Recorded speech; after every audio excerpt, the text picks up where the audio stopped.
Okay, so I'm Melissa Helland. I'm assistant branch manager at the Bellevue office. I'm also in the Kent office 2 days a week right now, and we have. Go ahead, Cindy. I'm Cindy Gilmore. I'm the Happy Gilmore here at the Bellevue office. And You she's know, always happy. I can attest to that. yep, they call me Always. Happy. Anyway, branch manager. So if you have any questions, just call me, text me, whatever. I'll answer. Yeah.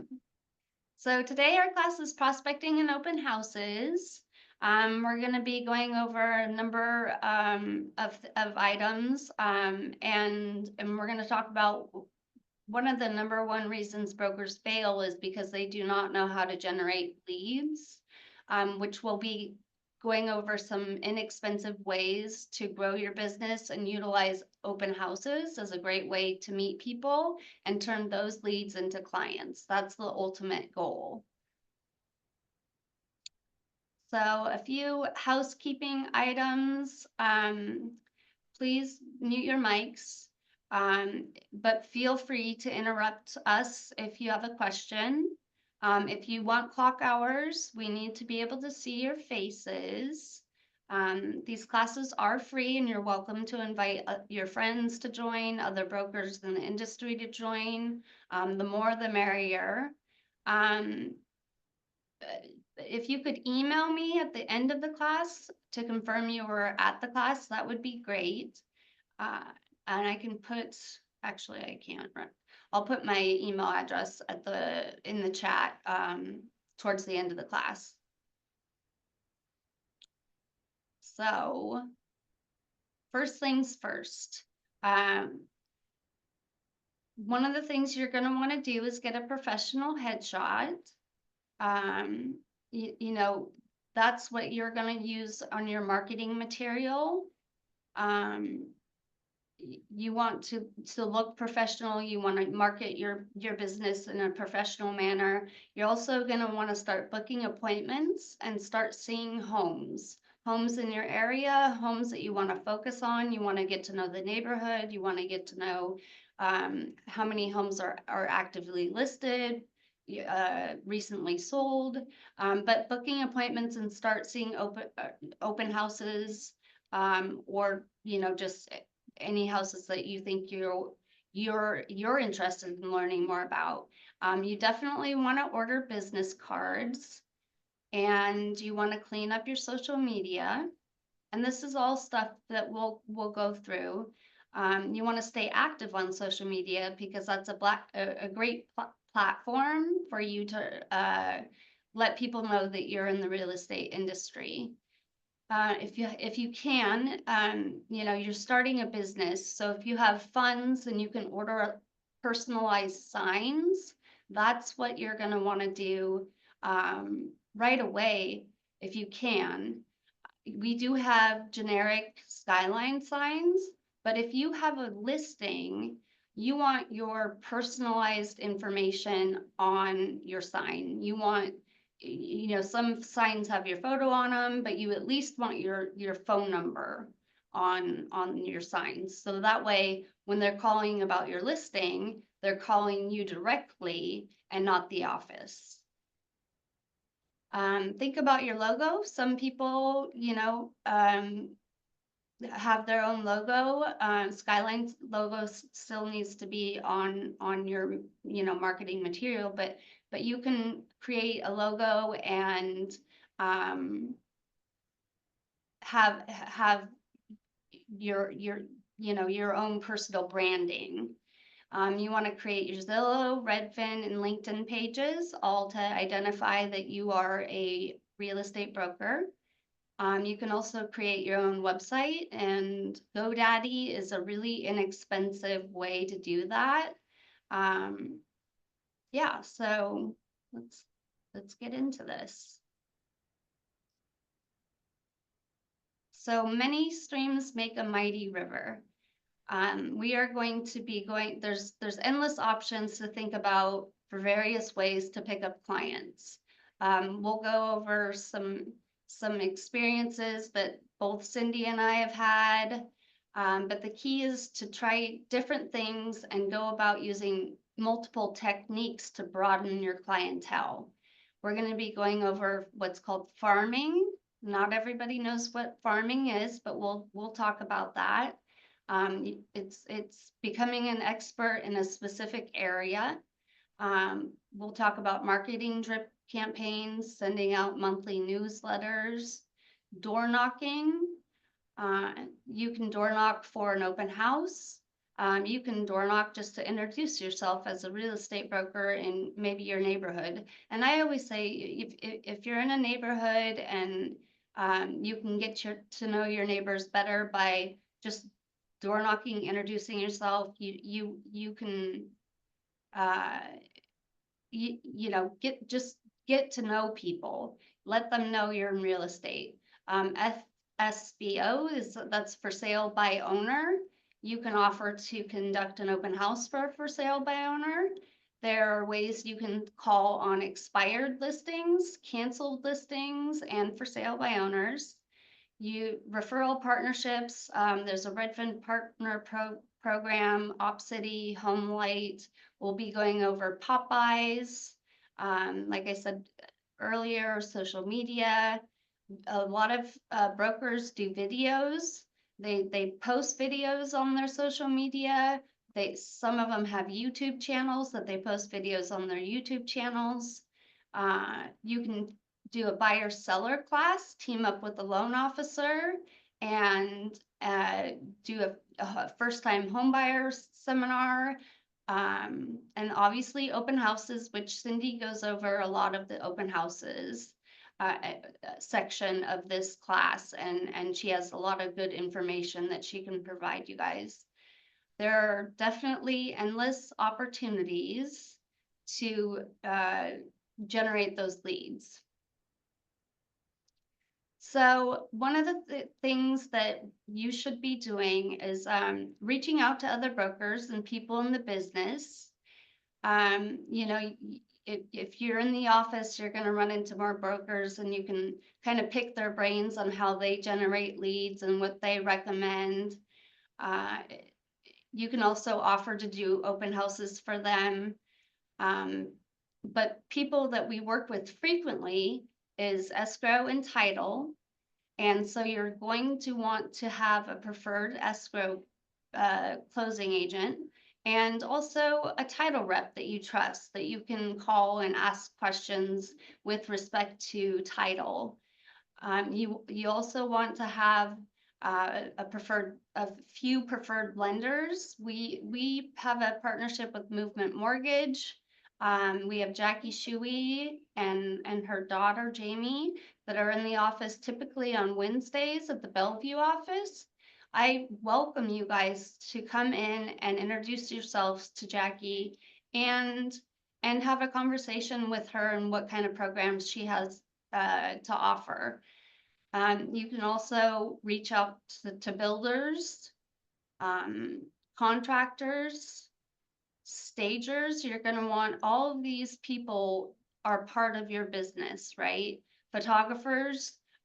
We work with Cusco Photography, where they've actually offered, they've done this 3 times now, Cindy, or 2 times now, I think. About at least 3 times, I would say. Yeah, and I think Jeff was gonna try to have them come in and again in April, and they take free headshots for you, which is great, like, because you can save money on not having to pay for a headshot. The goal there is they want to earn your business for taking photos of houses, and they do a really good job. You're also going to want to have some inspectors that you can rely on when it comes time for you to do an inspection on a property. And you want to have, more than one. And what's the form that they need to fill out? It's a 41D, like in David. 41D. So 41D is a form you are going to want to give your buyers with inspectors that they can choose from. They should be the ones choosing the inspectors. They should be the ones calling the inspection or the inspectors, asking how much they cost. And you want them to pick the inspector. And that 41D is just, it shows that you gave them the information and that you're not liable for hiring the inspector yourself. We don't really build too many relationships with appraisers just because that's more on the lending side, and they're the ones that order the appraisals.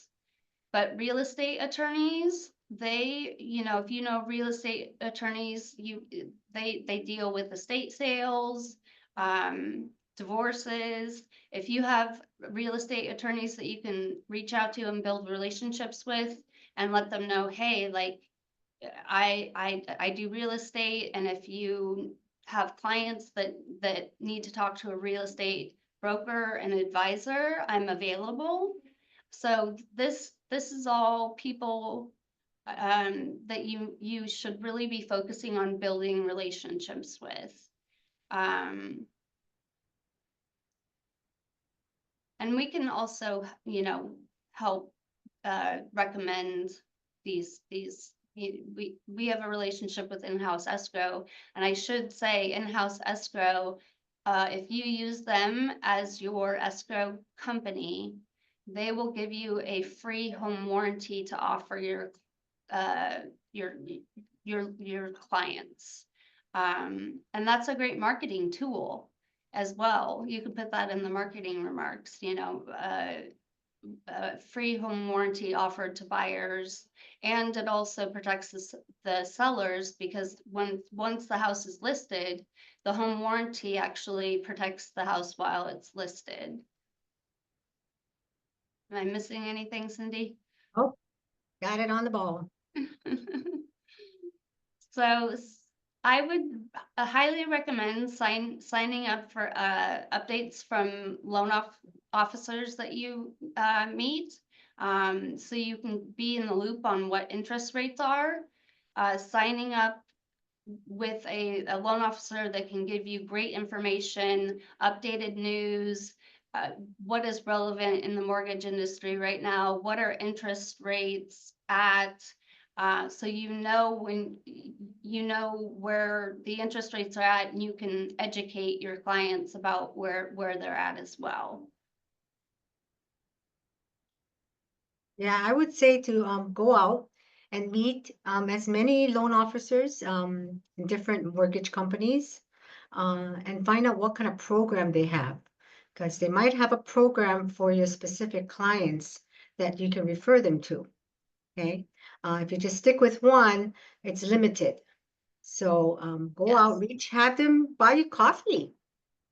They can take you to a cup of coffee, meet them close by at your close to your home, and like I said, find the programs that will benefit you and your clients. Cindy, can you turn your mic or get your mic down a little bit lower? Oh, am I using this one or not I sure? think you are. Is it too loud? No, you're not as loud as you usually are. Oh, maybe it's my speaker. We know Okay. that about you, though. Oh yeah. Okay. So is it better? Yeah, Better? that's better. That's Okay. better. All Yeah, right. so, okay, let's talk about your SOI. So SOI means sphere of influence. Yes, you can door knock and cold call, but the highest conversion rates of people that you're going to get referrals from are people you already know. So this is a good time to sit down and either write or use an Excel spreadsheet, or use a CRM, but write down everyone you know.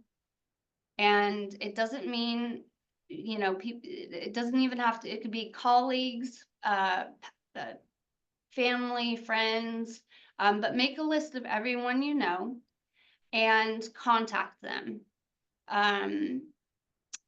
You want to be contacting at least 10 people a day to be successful. You can mix business with personal. just reconnect with these people. It may be, months since you've talked to them, years since you've talked to them, but if you're reconnecting with them and you're having a conversation, oh my gosh, I was just thinking about you, what's going on in your life? That conversation will naturally progress to what's going on in your life. And what's going on in your life is you are a real estate broker. Um, and I don't know how many, like, are we all new? Everybody in the class, are we all new? Or are we just starting out, or do we have some seasoned brokers? I'm new. I've partnered up with my sister-in-law, Amy Roswell, that's been with you folks for quite a while, but I am new to the industry. Yes, yeah. Well, welcome aboard. I've been talking to Amy, and yeah, I think she's very impressed with where you're at right now, and she's looking forward to having a lot of success for you and your partner too. Yeah, so just reconnecting, even if you haven't, even if it's been 5 years, don't worry about feeling like you have to talk all about real estate. It's all about reconnecting and having conversations. And these are people that, like I said, already trust you. They already know you. Of course, you don't want to talk all about business. Like I said, mix it up with personal, and you can steer the conversation to, uh, at the end of the conversation, like, I'm really excited about my new career in real estate. If you have anybody that you know, that wants to buy or sell, please think of me, because I'm you know I looking for that, not looking for that business, but would appreciate the business. Well, I can give you a little experience of myself finding people. I love people, so I'll talk to anybody. So if you're Yes. next to me, you get a conversation. So I was going to Hawaii. Actually, I was going back from Hawaii to Seattle, and those days we had like Northwest Airlines, so it's been a while.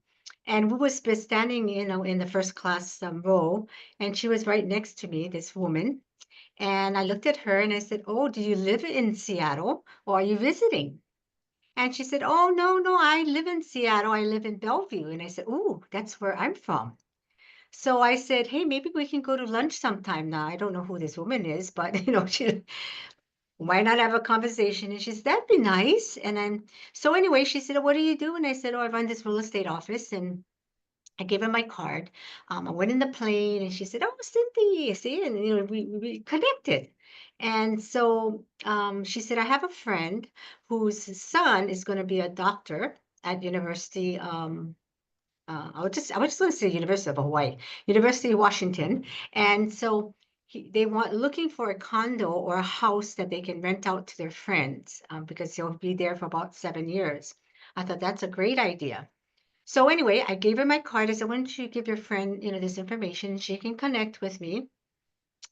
And in about 2 weeks, I get this phone call from Grace, and she goes, "Hey, my friend Joanne will be giving me a call." And I said, "Oh, okay. I remember that conversation."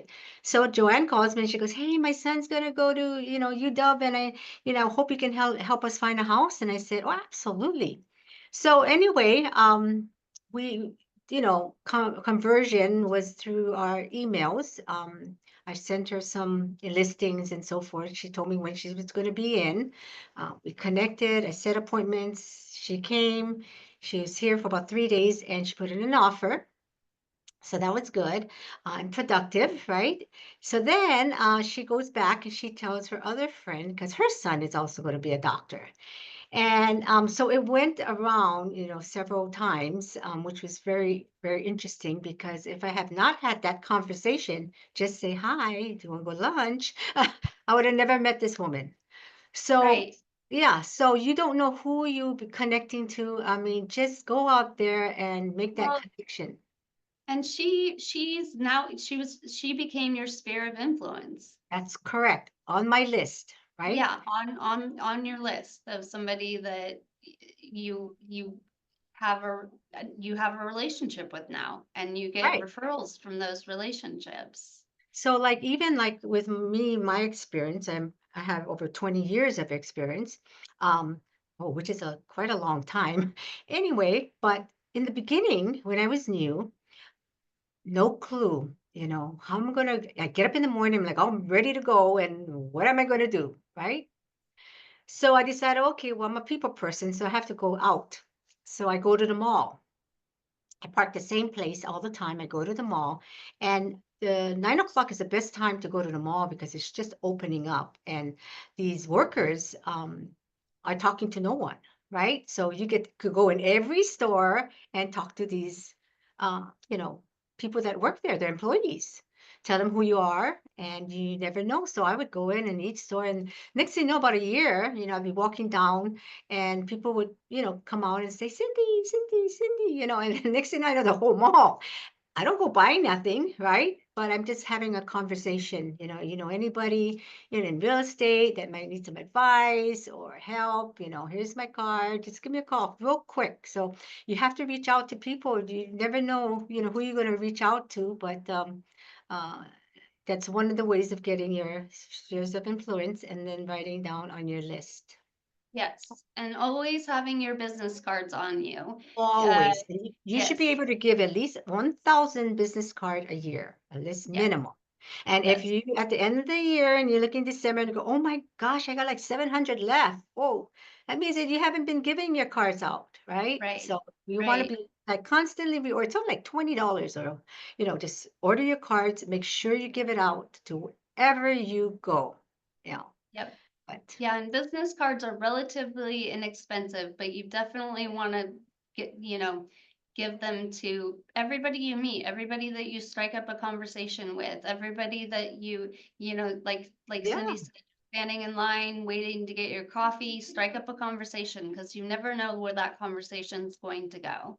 So it really is a people business, and you have to be comfortable reaching out to people that you like that you don't know and striking up that conversation. Well, Um, one yeah, time this real estate agent said, Cindy, I don't know how to get people. And I said, well, what do you do every day at about, in the morning? When you get up, what do? Do you go exercising? Do you go to the gym? He goes, no, I go drink coffee. And I said, where do you go? He goes, oh, this mom and pop store in his neighborhood. And he said he goes there every day. And I said, oh, that's perfect. I said, why don't you go in, talk to the manager and ask him, hey, can I sit on this table in this corner at this time every day? Monday to Friday since I'm here. And I'm just going to put a little sign that I'm a real estate agent. And if you need to get some information, please sit down with me. We'll have a conversation and I'll buy you a free coffee. It works. Okay. yeah. So People free, like right? the word free too. Correct. So think of ways, be creative, Yeah. and think, what is another way? Well, other agent was like, oh, I want to advertise. I want to advertise. And I said, well, why don't you make a magnetic sign and stick it on your car? Because you're at a certain place here all the time and people see your car. Why not read the sign of where you're at? So be creative. Think of marketing ideas that you can do so you can bring in more business for yourself. Absolutely. So, top reasons why real estate brokers fail. Number one is inadequate funds. It does cost money to start up a real estate business. Um, and we're trying to offer right now kind of more inexpensive ways to get your business started. But when you get your first commission check, you want to make sure you put some money aside from that check for not only taxes, but also reinvest into your business.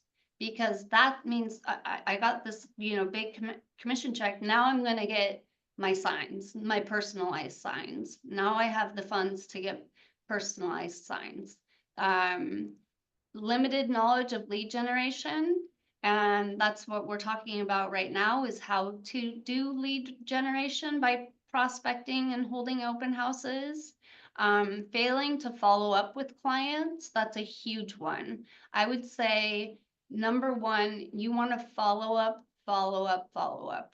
Real estate is a long-term game. You are not going to always meet somebody right away that's ready to buy a house this week. you're going to meet somebody that may down the road, 6 months down the road, they're ready to buy.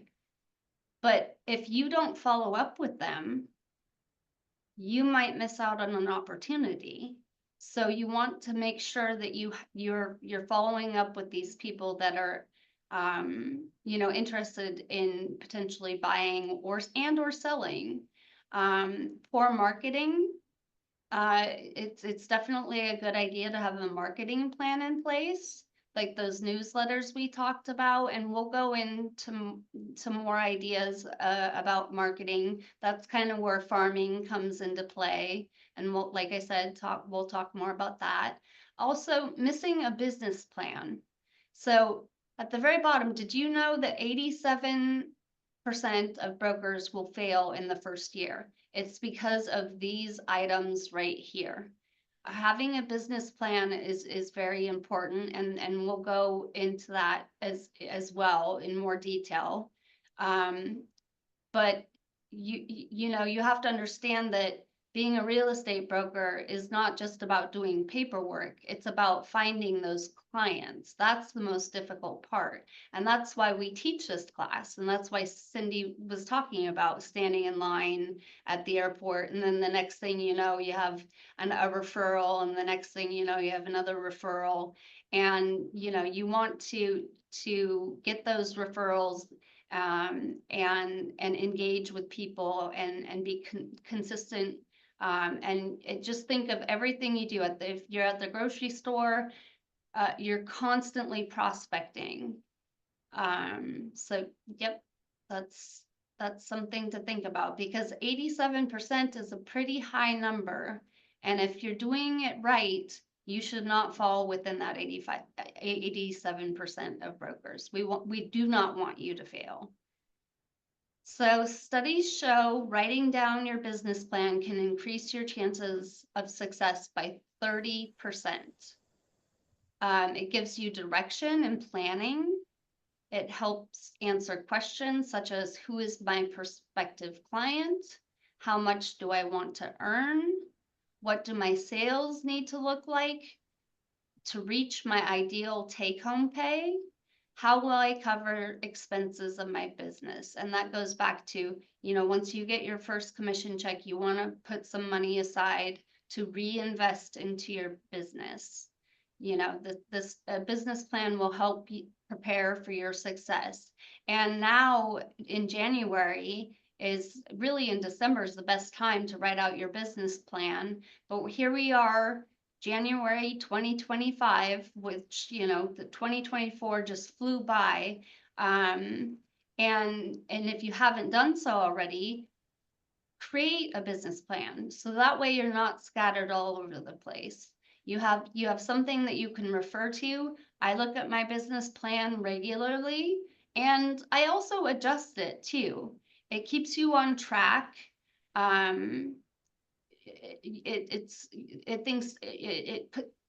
keeps you on track, so you can think about your short-term and your long-term goals. You want to have a budget, and you want to make those, appointments.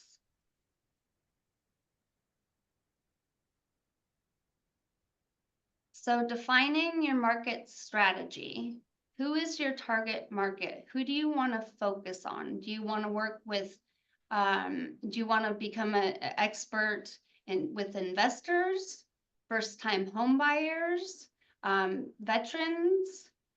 How do you find your target market and become an expert in your target market? There are plenty of classes, not just the Skyline Essential classes, but we also team up. If you ever go on to our website, which you should, because we have all of our classes listed at skylineproperties.com. We have our classes listed. We have our broker portal, which has a lot of tools and resources. We actually have a buyer's guide on our front page of our broker portal that's in Mandarin, Spanish, Hindi, and English. So you can utilize these buyer broker guides as a marketing tool, but really you want to figure out, say you want to work with investors, then I recommend taking a 1031 exchange class. Title reps, the classes that are on our monthly schedule, there's title and escrow that do classes. You want to try to educate yourself as much as possible. So where is your market and how are you going to target them?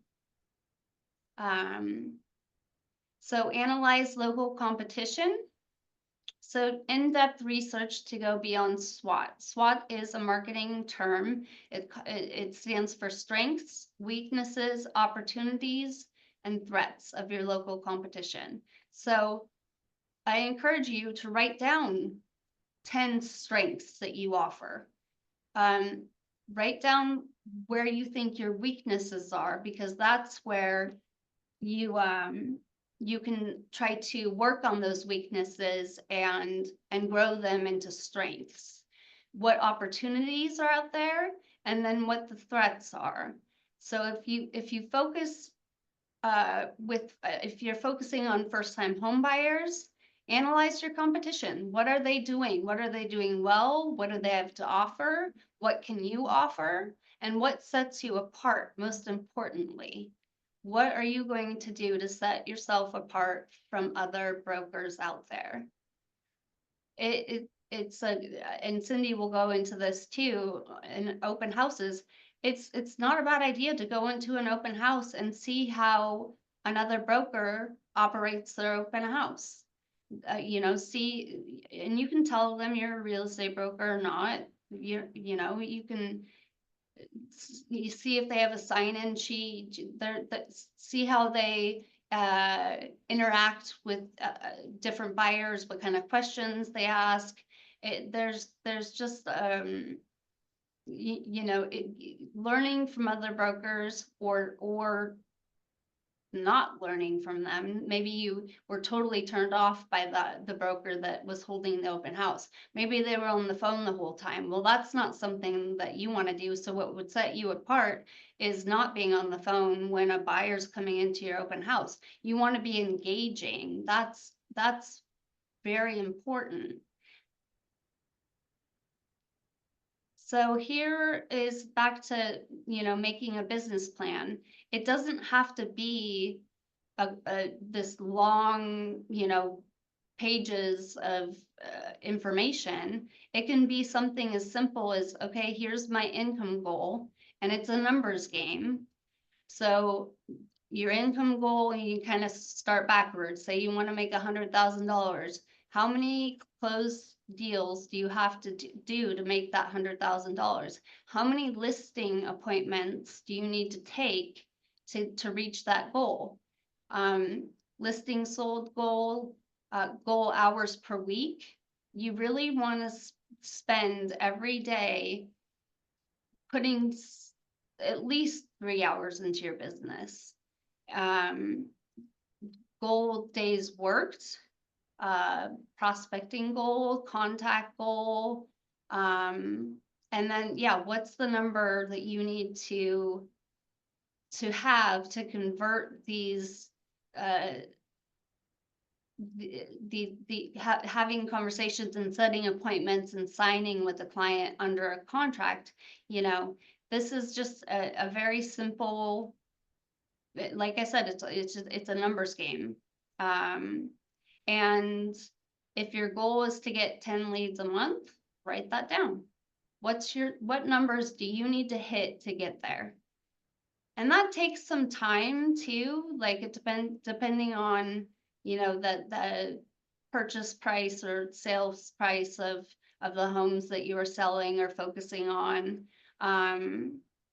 But yeah, like I said, you're 30% more successful having a business plan, something you can turn to keep you on track.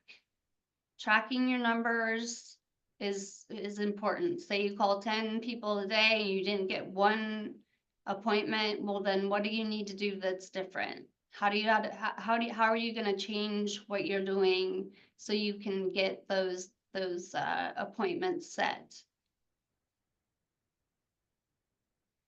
So be the point of resource. What do you think of when you think of a real estate broker? It's not just about selling real estate. It's about being there for your client or, your friends, your family, to say, one of your friends needs a plumber. Well, you should know a plumber. You're in the business of houses. You can provide this information to people, and they're going to think, wow, next time I'm going to call them if something else happens. Just defy the stereotypes and give value. The goal is to be a lifelong real estate advisor. You want to build trust. Trust is very important, and that's where, going back to your sphere of influence, are people that know and already have trust in you. Business based on education. This business is constantly changing. We just went over, 2024 was a big year because there were a lot of changes in the forms. You need to be educated on forms. You need to be educated on neighborhoods, on homes in general, and you can share this data.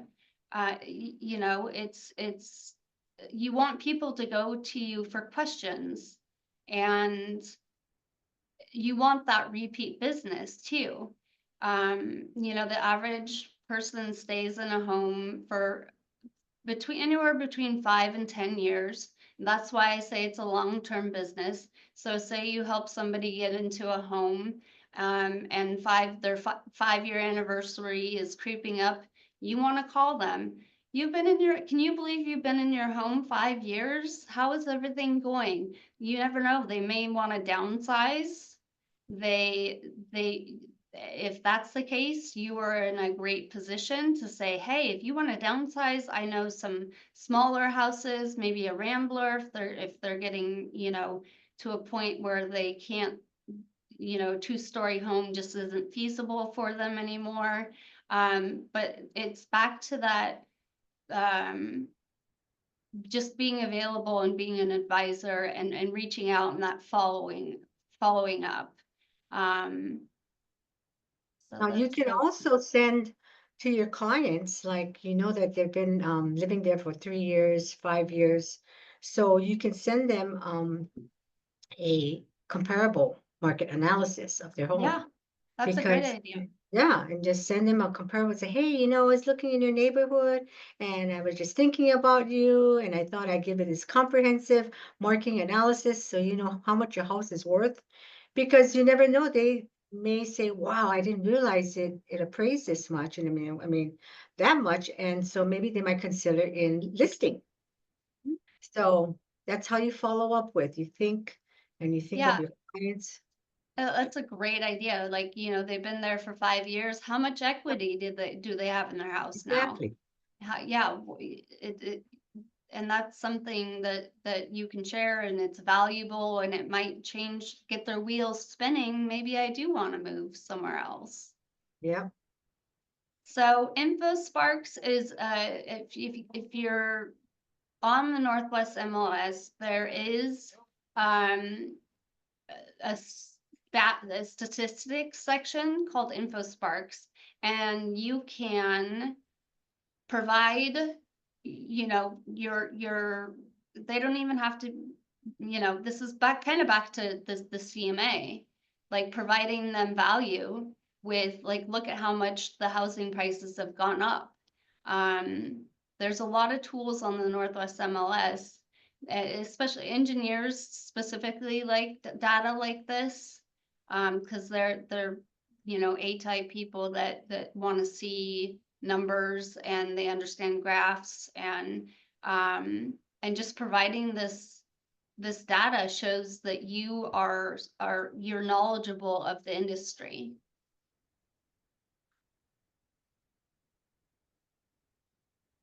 So resourceful, not just in real estate. That's kind of what we were talking about before, just being a real estate advisor. Know what's going on in the community, especially in your neighborhood. The last thing you want to do is wake up in the morning and see your neighbor has a for sale by another brokerage firm or another broker. You don't want that to happen. You want them to know you're the community expert. Your sign should be in their front yard, not somebody else's.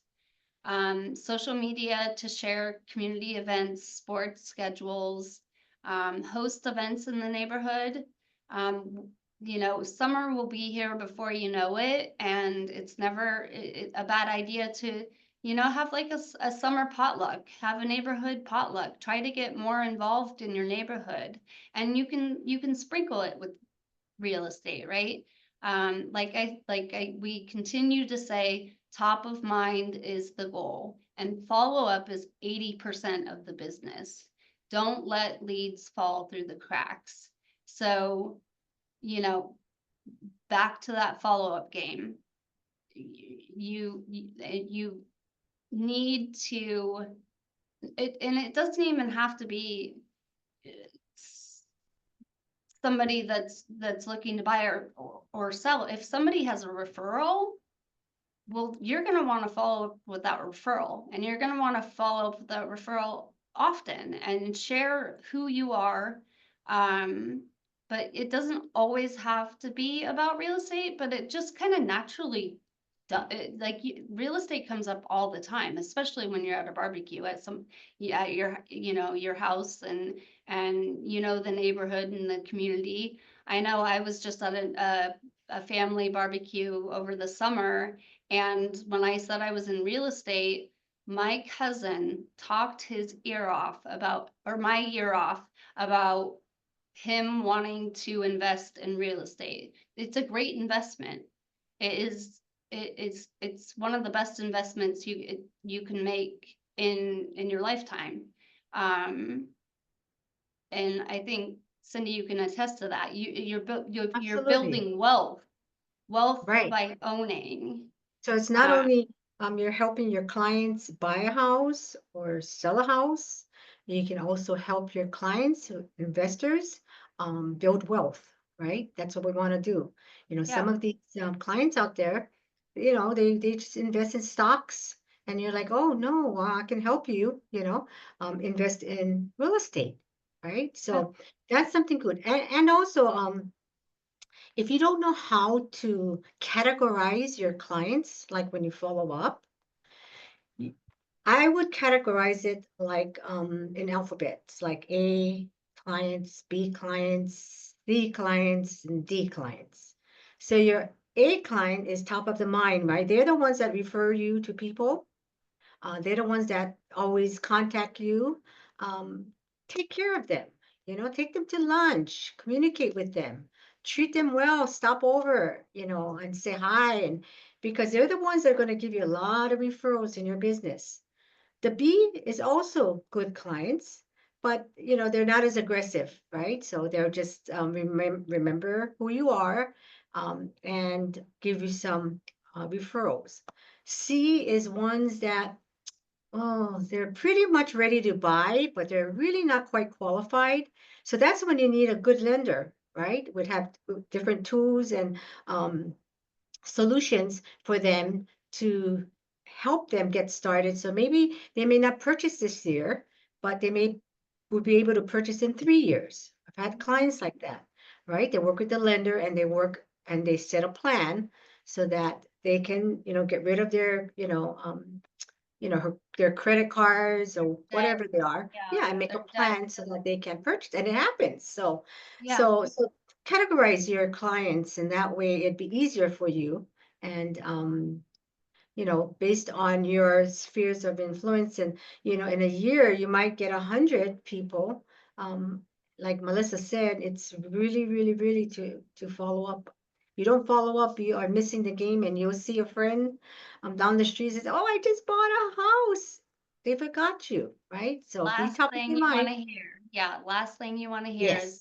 that one of your friends bought a house and it wasn't with you, Yes. for sure. So, social media, don't be a secret agent. So social media is definitely, like I said, a platform that you can mix business with personal posts but it, it puts you out there. And social media, so many people use it. Um, you want to be able to create posts. Like I said, some people do videos, mix business with personal posts, like talk about your family. If somebody likes something on your, like, say, Facebook, go and think, like, respond back, like, thank you for liking my post, and go to their page and check them out and see what they've been up to, and post something on their Facebook posts. Be interactive in social media. The whole fake it till you make it appear busy in real estate, in the real estate business. So for a lot of newcomers, they don't have any transactions under the belt yet. And I always tell this story. Back in 2004, my very first client was a cold call client, but she didn't know that I had never done a transaction. She also didn't know that she could qualify for a loan. So I was providing her information that was useful. And when she found out that she could apply for this loan, she was so ecstatic, right? And I sold that house to her. She referred me to her friend. I sold that house, but I never said you're my first transaction, or you are my first client. And what I always end up doing was saying, well, now I have one under my belt. I'm going to uh say, well, my last transaction, I did this, not my first transaction. I would just say, my last transaction, this is the way we put this together, and it was successful. And you fake it till you make it. They don't know that you are just starting. They don't have to know that you're just starting out. Um, and back to social media, add some humor. The next page will give you some ideas of what you could post, but it's a crucial way to generate leads. And there's a lot of good resources and articles that may be of interest to your sphere that you can post. Even if, like I said, even if you have no business, have never done a transaction, it doesn't matter. Fake it till you make it. Show properties see, try to learn as much as you possibly can, by showing properties, listing data about interest rates, um, uh, and keep your, like I said, keep your profile mixed with business and personal, so you're not just draining them out. They want to see who you are too. If you're somebody that just went skydiving and you posted that, like, that's a topic of conversation, and people are gonna say, wow. And then you can, touch base with them outside of social media and just call and say, hey, I saw you posted on my social media, and I just wanted to tell you about this experience I had. It was amazing. And then, start talking a little bit more about that business. Yep. So even if like when I started new, right? My first year, so brokers come to me and say, "Hey, Cindy, I can't do this. This is so difficult, blah blah blah." And I don't accept that for an answer, because my first year I had 36 transactions. Okay. And if I can get 36 transactions, each and every one of you can have 36 transactions. It's just planning and setting goals, and have a system in place, and be due diligence every single day, you know. So it can happen, and it did happen. So if you can call me at any time and find out information, I can guide you. Yes, absolutely. And the restart program, I always like to pitch. Eric Johnson, our designated broker, did 30 days of what's called restart. And he offers words of affirmation, real estate vocabulary to do some research on.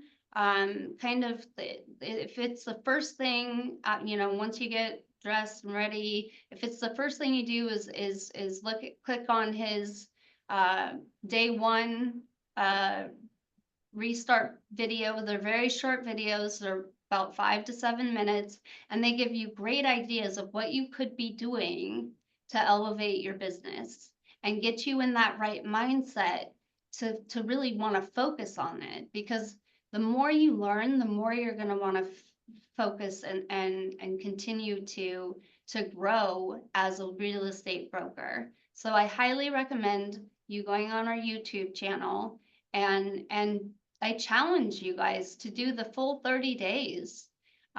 Weekdays, do full 30 weekdays, and that's, you'll have a lot of ideas, and affirmations are huge. I know Cindy's big on affirmations.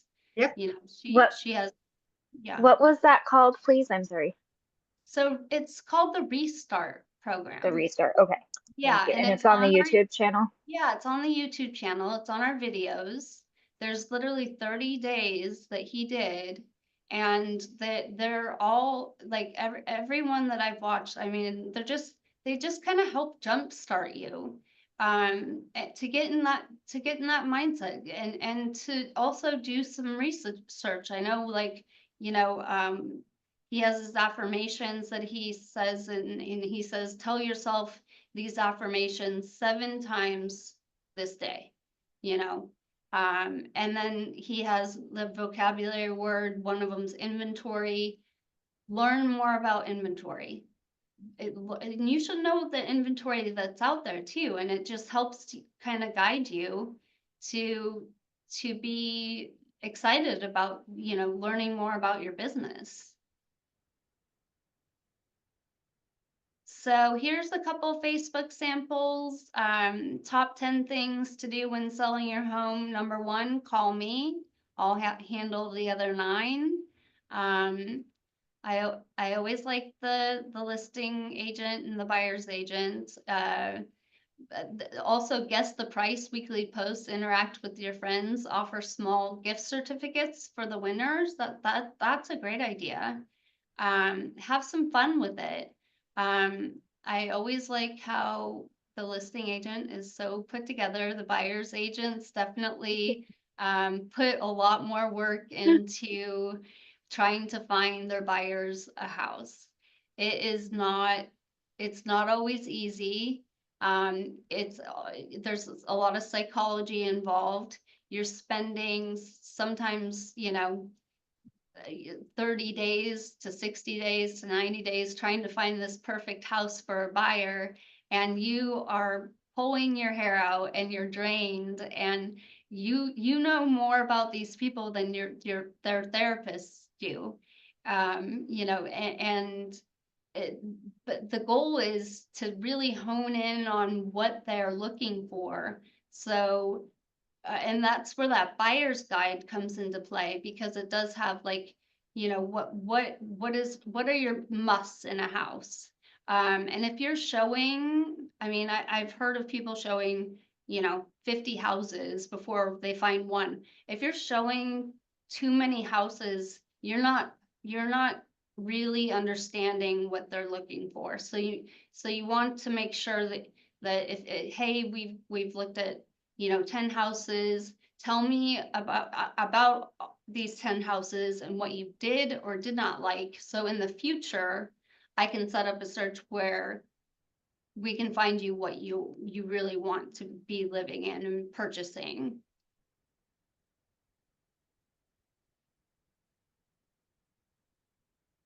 Oops. So pop buys. Pop buys is a relatively inexpensive way to reach out to clients to ask for business.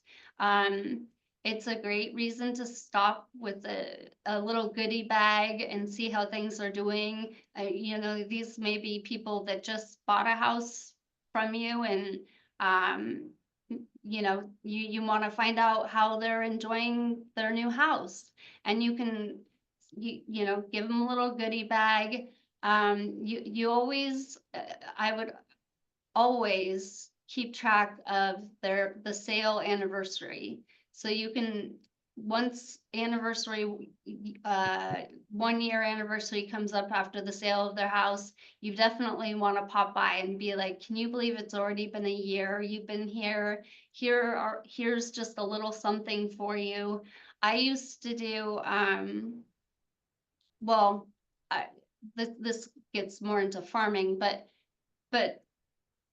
so what I always I would go to Costco and I would get salt, and it's cheap, it's inexpensive, it's table salt, right? And it's round, it's a cylinder, and I printed out marketing material of me. It was a full body headshot, or not a headshot, but a full body marketing photo, and then it had all my marketing information on it.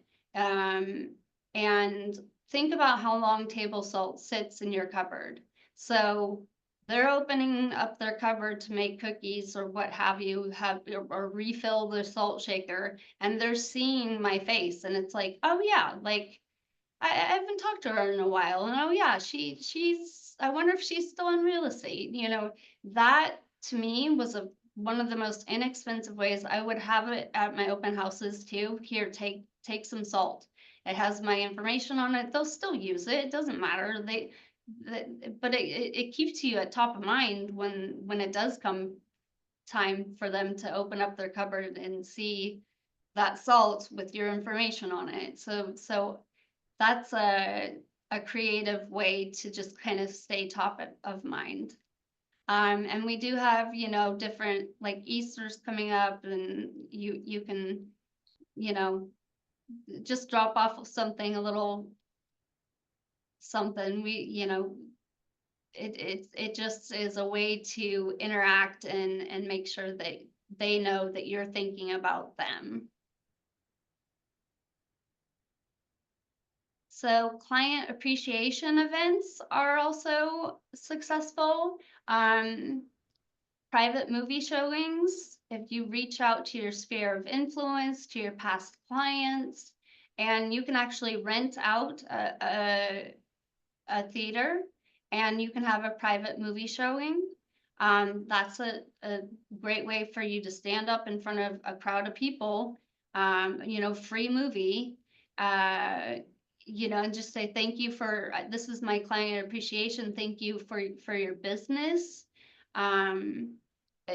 And then they're inevitably, you're going to want to tell them to bring their friends and family, that so you're reaching more than just your client basis. You're reaching out potential new buyers and sellers, and those potential buyers and sellers are like, wow, my real estate, or their real estate broker is hosting this client appreciation party, and how touching is that, right? And how it's going to make you stand out, and they're going to remember you, and hopefully you can get business from doing that. Photography sessions, end of summer potlucks, just, you know, it's a good opportunity to meet with not only your past clients, but you want to make sure you tell those past clients, bring in friends with you. I welcome your friends, because those friends, especially if this is a client appreciation, that client's already worked with you, so they've already built trust with you. So you're already going to have an opportunity, a higher level of opportunity, to have them as a referral.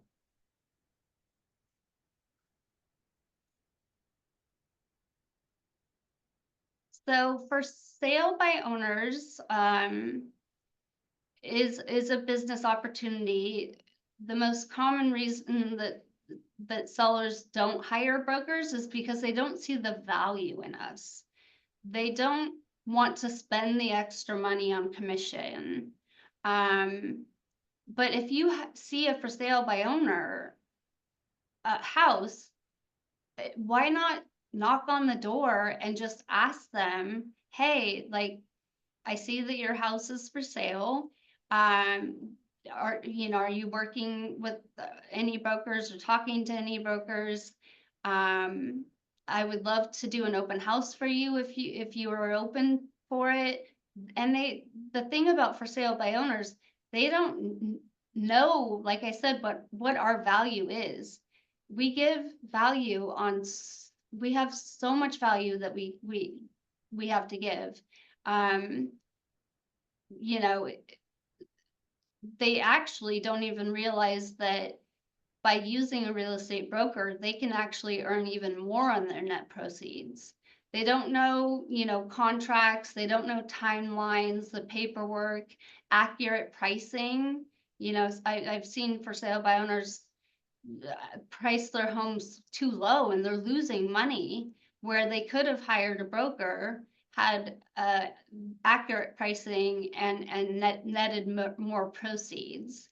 But yeah, I think just asking if they're open to having you do an open house and trying to build that trust, that could turn into a potential listing for you.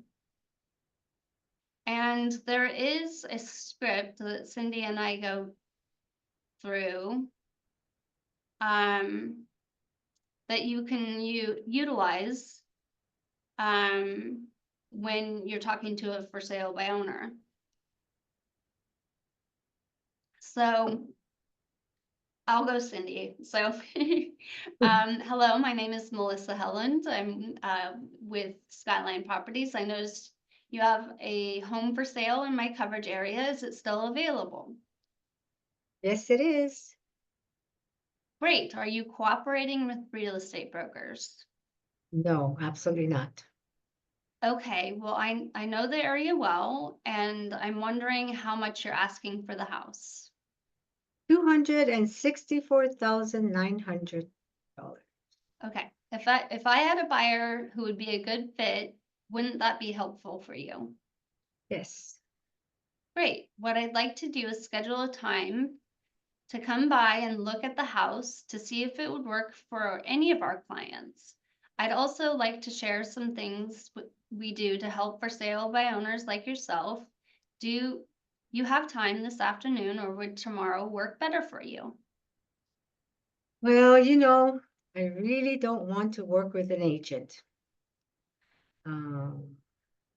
If you have someone who's serious, you can send them by. But I'm not looking to sit down for a sales pitch with an agent. Sure, I can appreciate that. Let me ask you this. Why did you decide to sell your home without hiring a professional agent? Well, I wanted to save the money. A 5 or 6% commission would be a lot. I could totally understand that. Interestingly enough, 90% of for sale by owners I speak with tell me the exact same thing. If I could show you a way that I could net you the same or possibly even more money by using our services, would that be something you would be open to? Well, basically, what we're trying to do is break even. We bought the house 2 years ago, and the value hasn't really gone up. So what is the main reason for your sale? I've been transferred, and we're moving to Arkansas. Oh, congratulations. And when will you need to be in Arkansas? We need to be in Little Rock in 90 days. Okay, so the clock is ticking for you. And if the house doesn't sell in 90 days, what is your plan B? Well, we're going to have to go. The house will just be empty. Oh yeah, I'd hate for that to have happened to you. If I could sell your house, have you break even and get it done before you get to Arkansas, wouldn't that be a win for you? Yes. Okay, perfect. Why don't we meet? I'd love to see if I can do that for you. I'll be 100% honest with you. If I can do it, I'll let you know. If I can't do it, I'll let you know as well. How does that sound? Yeah, that's fine. If you want to give it a shot, you can come over. Awesome. I appreciate that. I'll see you this afternoon at 4. Will that work? Sure, see you then. Okay, so you can see that there's a lot of open-ended questions, like we're putting it back on them to answer the questions that we have, or as brokers. And at the end of it, the goal is that you're going over there at 4 o'clock in the afternoon, the same day.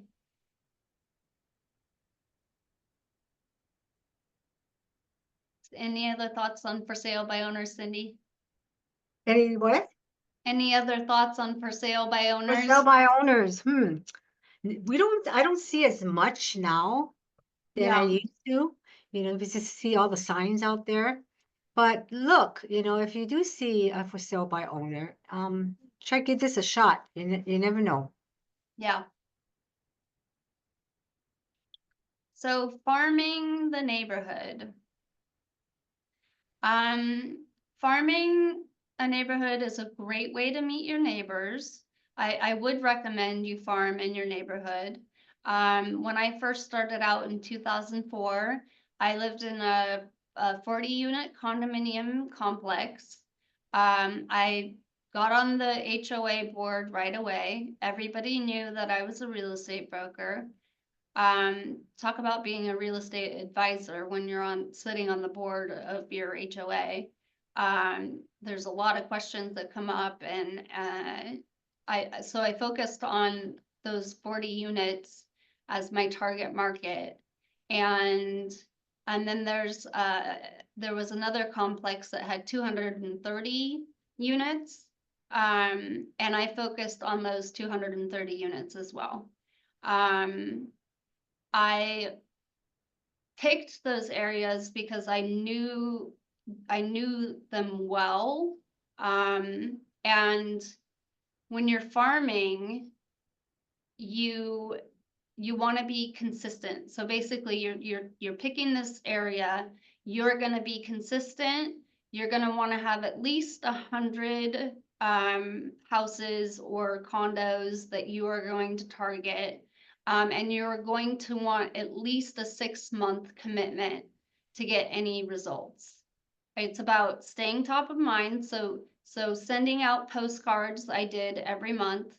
I knocked on doors on Halloween, and I had little candy goodies with my business cards on them. And I did all 270 units. And I sent, like I said, postcards, mailers, newsletters, door knocking, and I was the listing broker for these condominiums, and they all knew who I was, and I had a lot of success. And then the other story I always like to tell, like I was selling real estate in California too a few years back, and I lived in a house, and I got a flyer from Craig. His name was Craig Conley. And every month he had the same very nice postcard about the market in my neighborhood. And it was informative, it was consistent. The first 3 I threw out, but like after the 4th one, I'm like, man, this guy's really dialed in on this market, like my neighborhood. He knows what's going on. And had I not been able to sell my house myself, well, yeah, I would have hired him as my real estate agent. They're agents in California, not brokers. But it was the consistency and the information that he provided. And he stayed top of my mind. And that's what, so with farming, you can contact the title company, and you can get names and addresses from title and escrow. That's where you want to start. And there are the activefarm.com, remark.com, and canva.com that you can put together different marketing pieces to send out. I would always send out, come like prior to football season, I would send out a magnet with a schedule of the Seahawks, so they could put it on their fridge, and then it had a magnet for my business card to be on top of that schedule. At the end of in December, I would send out calendars, also with my marketing material attached to those calendars. I would have notepads. And all these websites here have marketing material like that you can use, but notepad with a magnet that had my business card on it that you stick on the fridge and write your grocery list on. And it worked. It really worked for me, and it worked especially after like my first 2 listings, and I would always send out just listed postcards and just sold postcards, so they knew that these condos are selling. They're selling because I'm marketing them, and I'm consistent, and they recognize that consistency too. So be an expert, and like I said, I highly recommend you picking a neighborhood first, or picking a location that you know well or want to get to know well, and get the list and like names and addresses from the title and escrow company, back to like knowing all the recent solds, the pendings, the active homes, and just really pushing yourself to treat it like a business. You're farming this area to gain business. And listings are one of the best ways that you can get more business. Like you betcha, I had my own personalized signs with my phone number on it, not generic signs where, if they call Skyline, they're not going to have your actual phone. The personalized signs were really important, and they called me, and it's just consistency is what I would say would be the most important part of farming.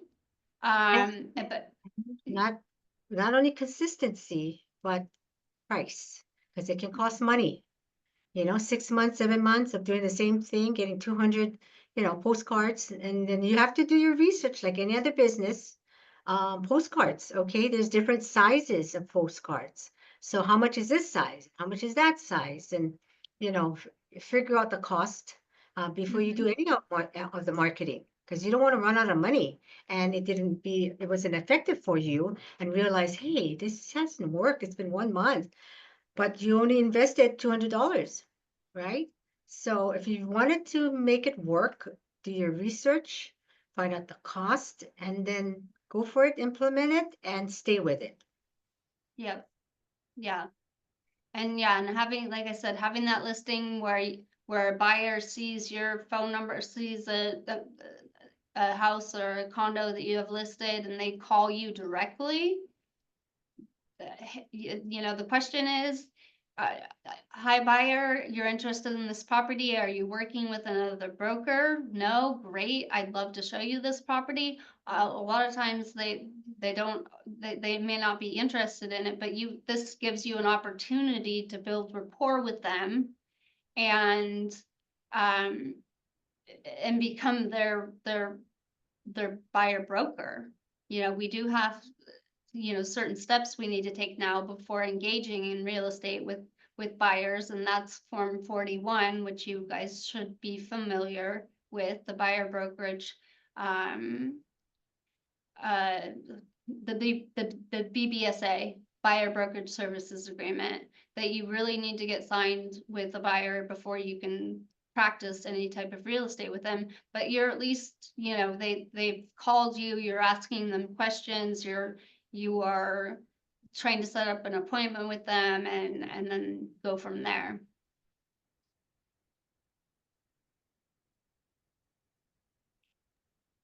Can I ask you a question, Melissa, about that previous slide? Yeah. Down at the bottom, set up auto email in the Northwest MLS. Can you share about that as far as farming goes? So I would pick your farming area and set up an auto email to yourself to see if something's gone active or pending or sold. Okay, I see what you're saying. Thank you. Yeah. At least, I mean, Cindy, what do you think about? Yeah, well, the setup auto is important, which clients you have. Every client, you should set up an auto because they have specific criteria of what they're looking for. So they're looking for 3 bedrooms, 2 baths in Klahani. Okay, so what you want to do for each individual client is set up for this particular client, the 3 bedroom, 2 baths in Klahani. So anytime a new listing comes up, they get automatic email about this listing. And then they will, contact you and say, hey, I'm interested in this. So if that's what I'm thinking of what this is, Yeah, so for the farming side of things, I would do it for myself. So I'm apprised of that. But absolutely. If you're working with a buyer, you want to have auto email set up, like Cindy said, for those and buyers. Northwest MLS, if you give them a call, with any thing that pertains to Northwest MLS, they would be gladly to help you. Yes, I've taken some of their courses so far. I'm just wondering in regards to farming, how that would pertain, because you're talking about reaching out to the title and escrow companies. Is that what it says? I should put my glasses on. Yeah, the title. Yeah, for names and addresses for Yes. folks. Do they ever provide email addresses? And is that different than, because not everybody wants physical mail these days. So I'm wondering about digital farming when it comes to connecting with escrow companies. Not that I know of. I don't think they have email addresses. It's just the names and addresses of the people that own the homes. Okay. So, yeah.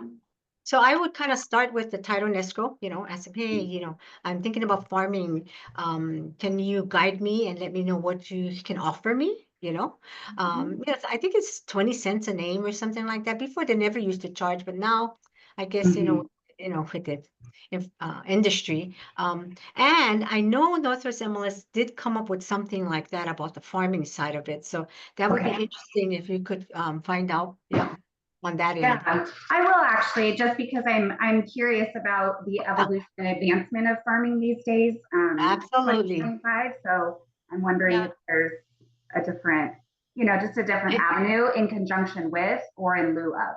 So Sure. Yeah. Okay. Thank you. You're welcome. Yep. In fact, Melissa, I think maybe we should look into that. And, maybe we can find out from Northwest MLS if they do give some kind of class on that, and offer it and maybe in our classes. Yeah.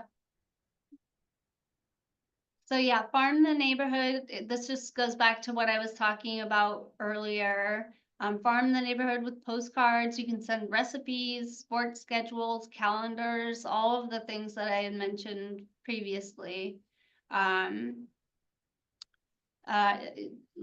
I said, focus on the minimum quantity of at least 100 people. And like I said, I would go door knocking, and introduce myself and give like the little goodie bags, and it's gonna take, it's not gonna, or if there's a holiday, if there's a holiday coming up, you can do like a happy 4th of July holiday postcard. But yeah, you definitely want to commit and set up a budget, like Cindy was saying, because you don't want to start this and then realize 2 months in, you don't have the budget for it. And now you can't finish this 6-month commitment, which is really what you want, because it takes that long for people to like really start to remember you. But if you're sending out, you know, variety of things that they can find useful, like having a notepad on the fridge is a useful tool. And if they're interested in sports, they are not going to throw out the sports schedule that's a magnet and can be, you know, present on your refrigerator. So yeah, that's, and Remark is a good place to go to find the products that they have. I would also keep in mind, like, stay stronger on like the visual effects of like more so than the little text, right? Like you want kind of like more of a visual than this is all about me and this is what I'm doing, and you want to let them know you're in real estate, but have strong visuals. So offer free buyer seller classes. There are brokers. This is a way to get in front of people. You can put on your social media, hey, you know, free first time buyer seminar that I'm holding on this date at this location, or seller classes, sellers thinking about selling. Please attend my class, order refreshments. If you're doing a first-time homebuyer class, team up with a local lender for sure. You're going to want to have somebody there that could get them pre-approved on the spot. It's not going to be an approval, but they can get them pre-qualified on the spot. Pre-approval is a little bit more detailed because that they're going under underwriting and there's more involved. A pre-qualification though is something that a loan officer that, you know, that you're holding this class with can do on the spot. And I did a first time home buyers class. And I had one of the gals, I teamed up with another broker to do it. And one of the gals was like adamant about not wanting to buy a house. And I said, well, have you owned a house in the past? And she said, well, yes. And I said, okay, she wasn't a first time home buyer. I was trying to figure out why she was so like kind of passive aggressive about wanting to buy a house. I asked her, did you lose money? Because when we had the crash of 2007, 2008, there were a lot of people that lost money in their house and, you know, didn't see it as building wealth.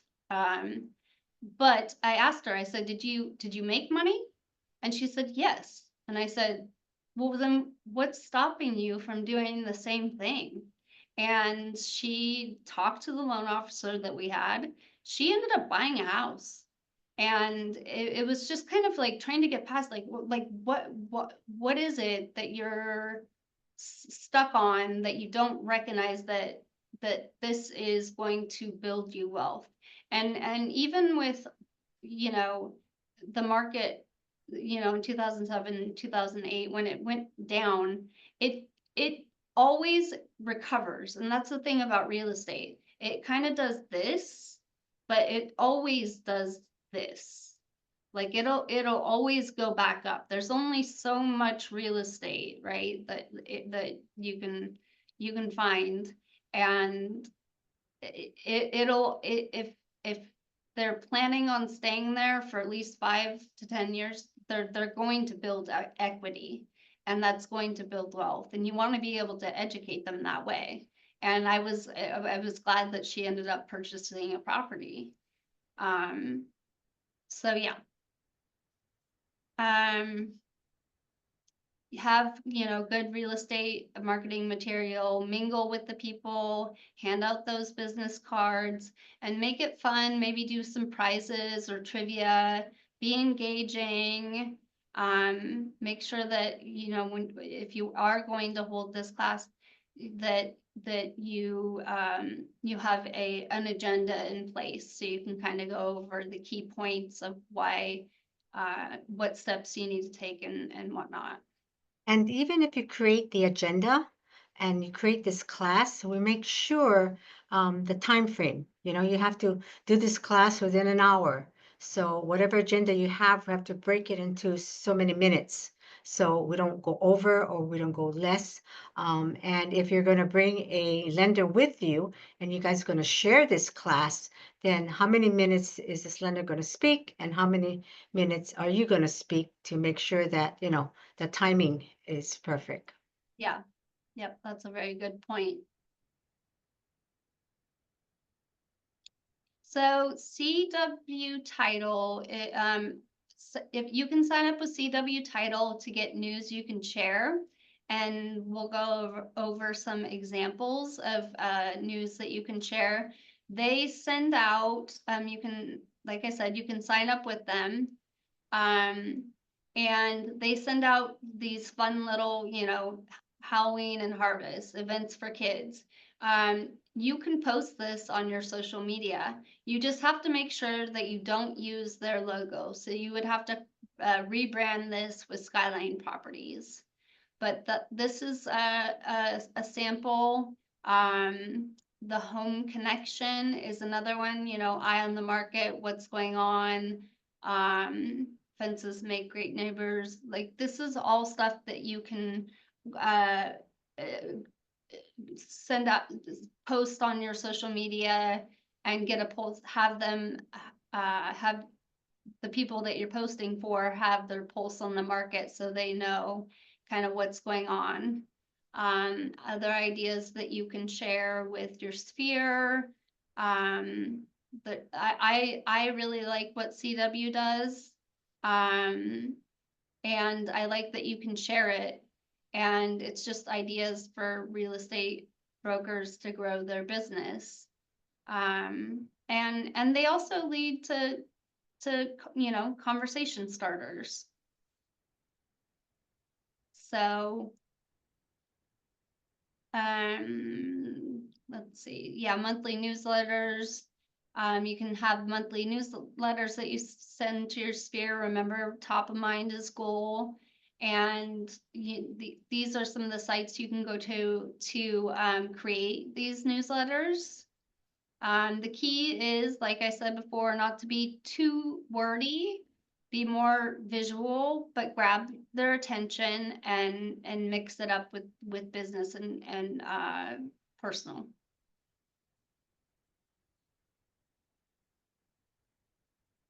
So useful apps to have: HomeSnap, showing time. You're all gonna want to have showing times because that goes through the MLS.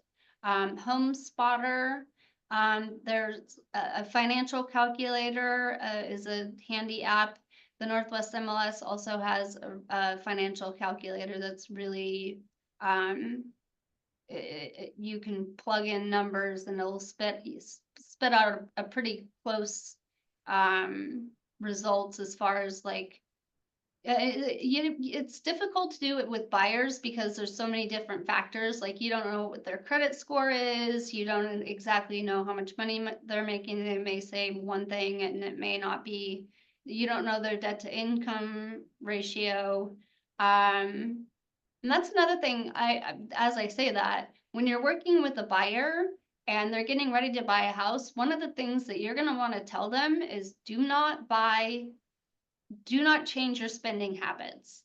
Do not buy a brand new car before you buy a brand new home, because that changes your debt to income. Now you have a new payment, it changes everything. So that's something like you want to keep in mind. Educating them, the loan officers are doing this too, but you want to be able to have that, you know, don't just, you know, as we go through this process, as I'm helping you find a home, don't change your spending habits until you get the home. And then next door. So those are apps that are useful in the real estate industry. So open houses, we're pretty much right on time, Cindy. We have Yep, it's about perfect. 11:34. So how about 11:45 we come back? Yep, that's good. Okay, okay, perfect. So get something to eat, rest a little bit, or go outside, do some running or jumping jacks or something. I'll see you in a little bit. All right.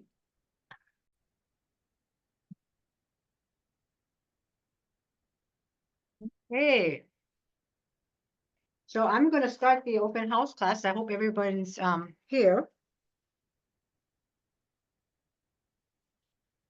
This is an exciting class, as the same information we got from Melissa. But this talks about open houses. So if you want to build your business, open houses are the way to go. It states here, start going to other open houses and sign in as a buyer.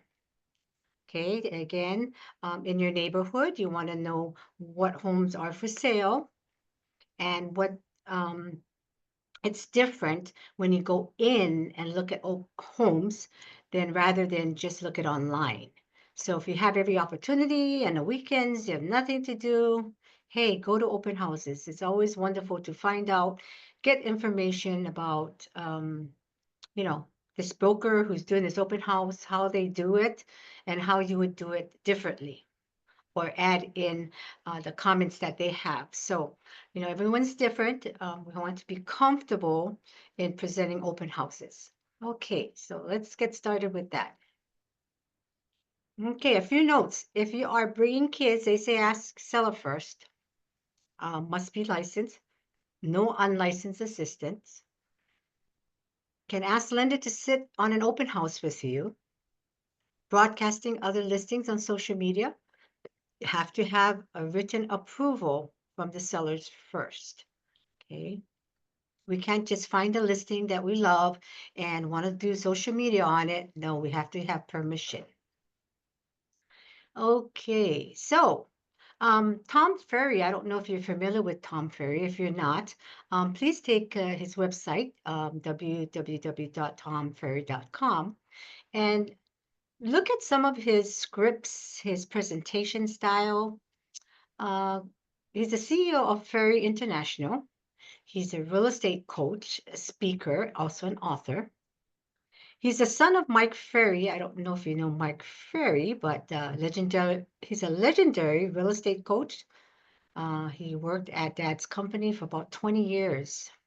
So if you have the opportunity, look at Mike Ferry, a different style of presentation. Mike is more old school, but then yet he knows his story. Cold calling, role playing, scripts, social media. Okay, they talk all about that. Open house script available at Tom Ferry. Now, some brokers are uncomfortable. They don't know what to say, what to do, how to act. Okay, we are acting, we are putting on a show. But with that said, we have to know the information about the property. So, you know, what is the presentation? How are we going to communicate with these buyers that walk in? What kind of questions are we going to ask? I mean, there's a lot to it in an open house. Okay, let's see. Brian Buffini is also another coach, but his style is what we talked earlier about referrals, you know, categorize your clients, A, B, C, D. He believes in that because he's the founder of Buffini and Company, Rags to Riches story, if you had not read that before. And he is working by referral. So when you start getting more than 50 spheres of influence, we're going to want to try to figure out, you know, how we're going to use these names or these clients to give you referrals. Host of It's a Good Life. Okay.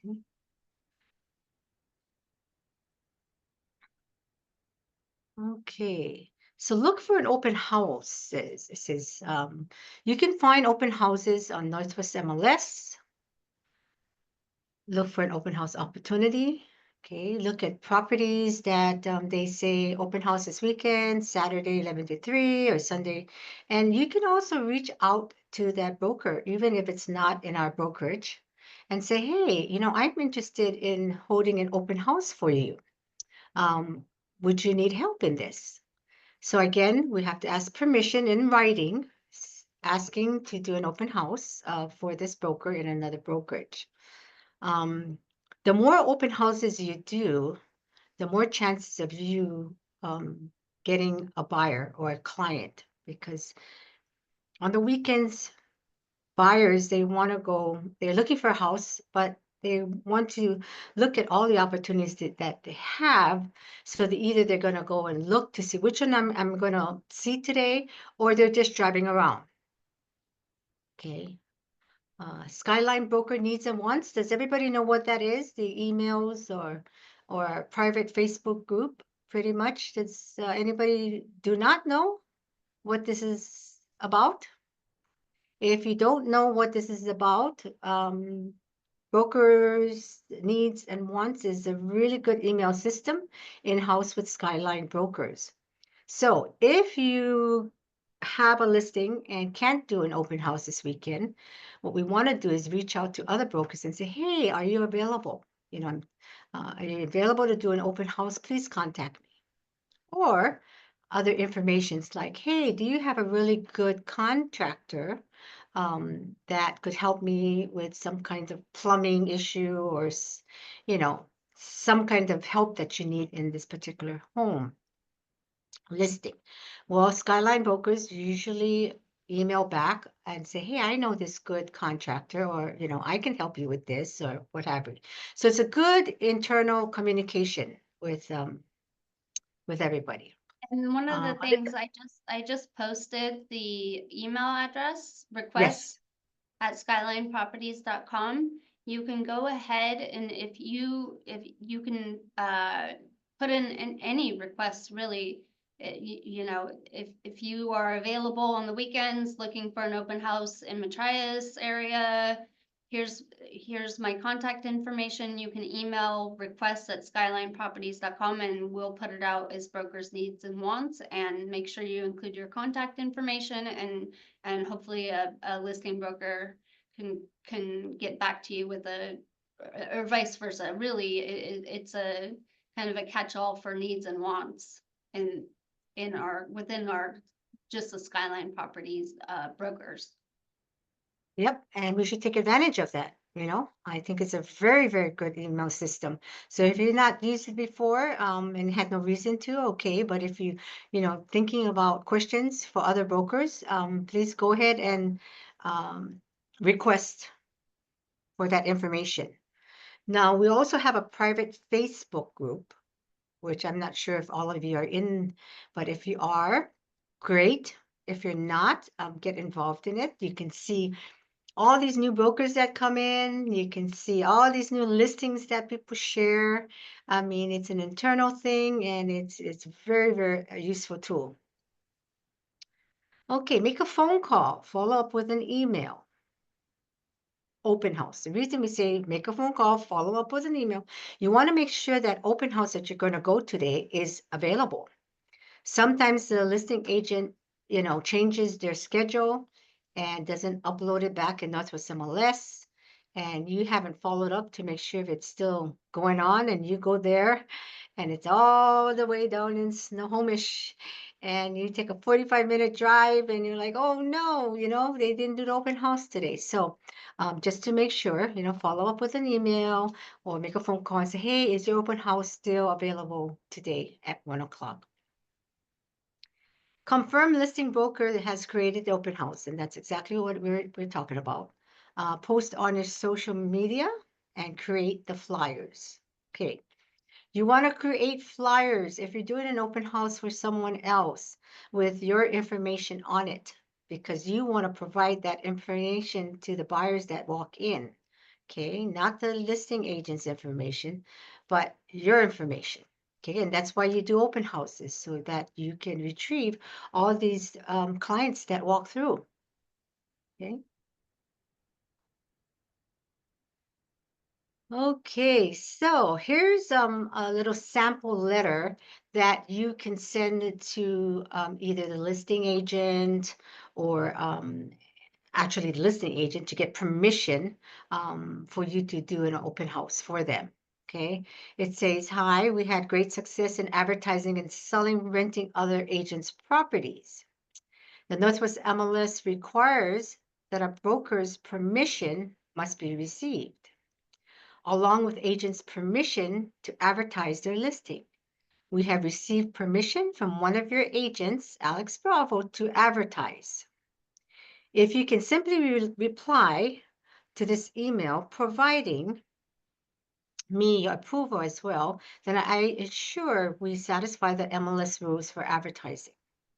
I would consider your reply valid for 6 months from the date of your confirmation and would gladly return to you at the time to extend your permission. I greatly appreciate your consideration as a Skyline agent. With a proven track record, you can see I have great sales history as a selling agent, and I will help you secure more sales for your listing. Uh, Please make this great things happen." So, at least it helps you out with some kind of email verbiage to ask for requests. Now, there's the rule. Northwest MLS rule number is 190. Advertising another member's listing prohibited.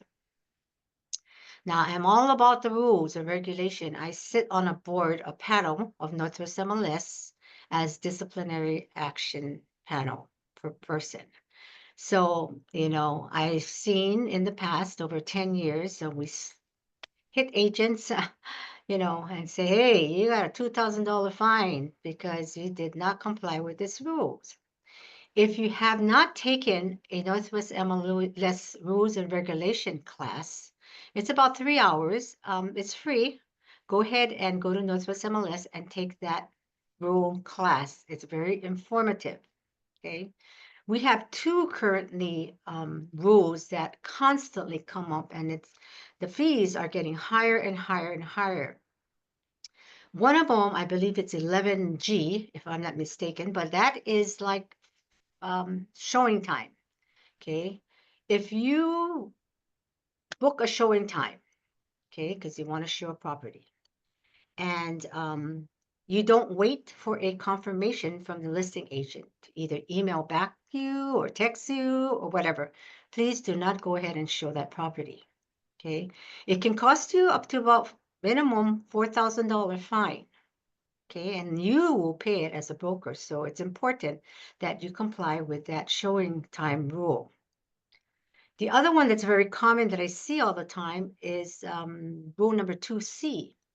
It's off market.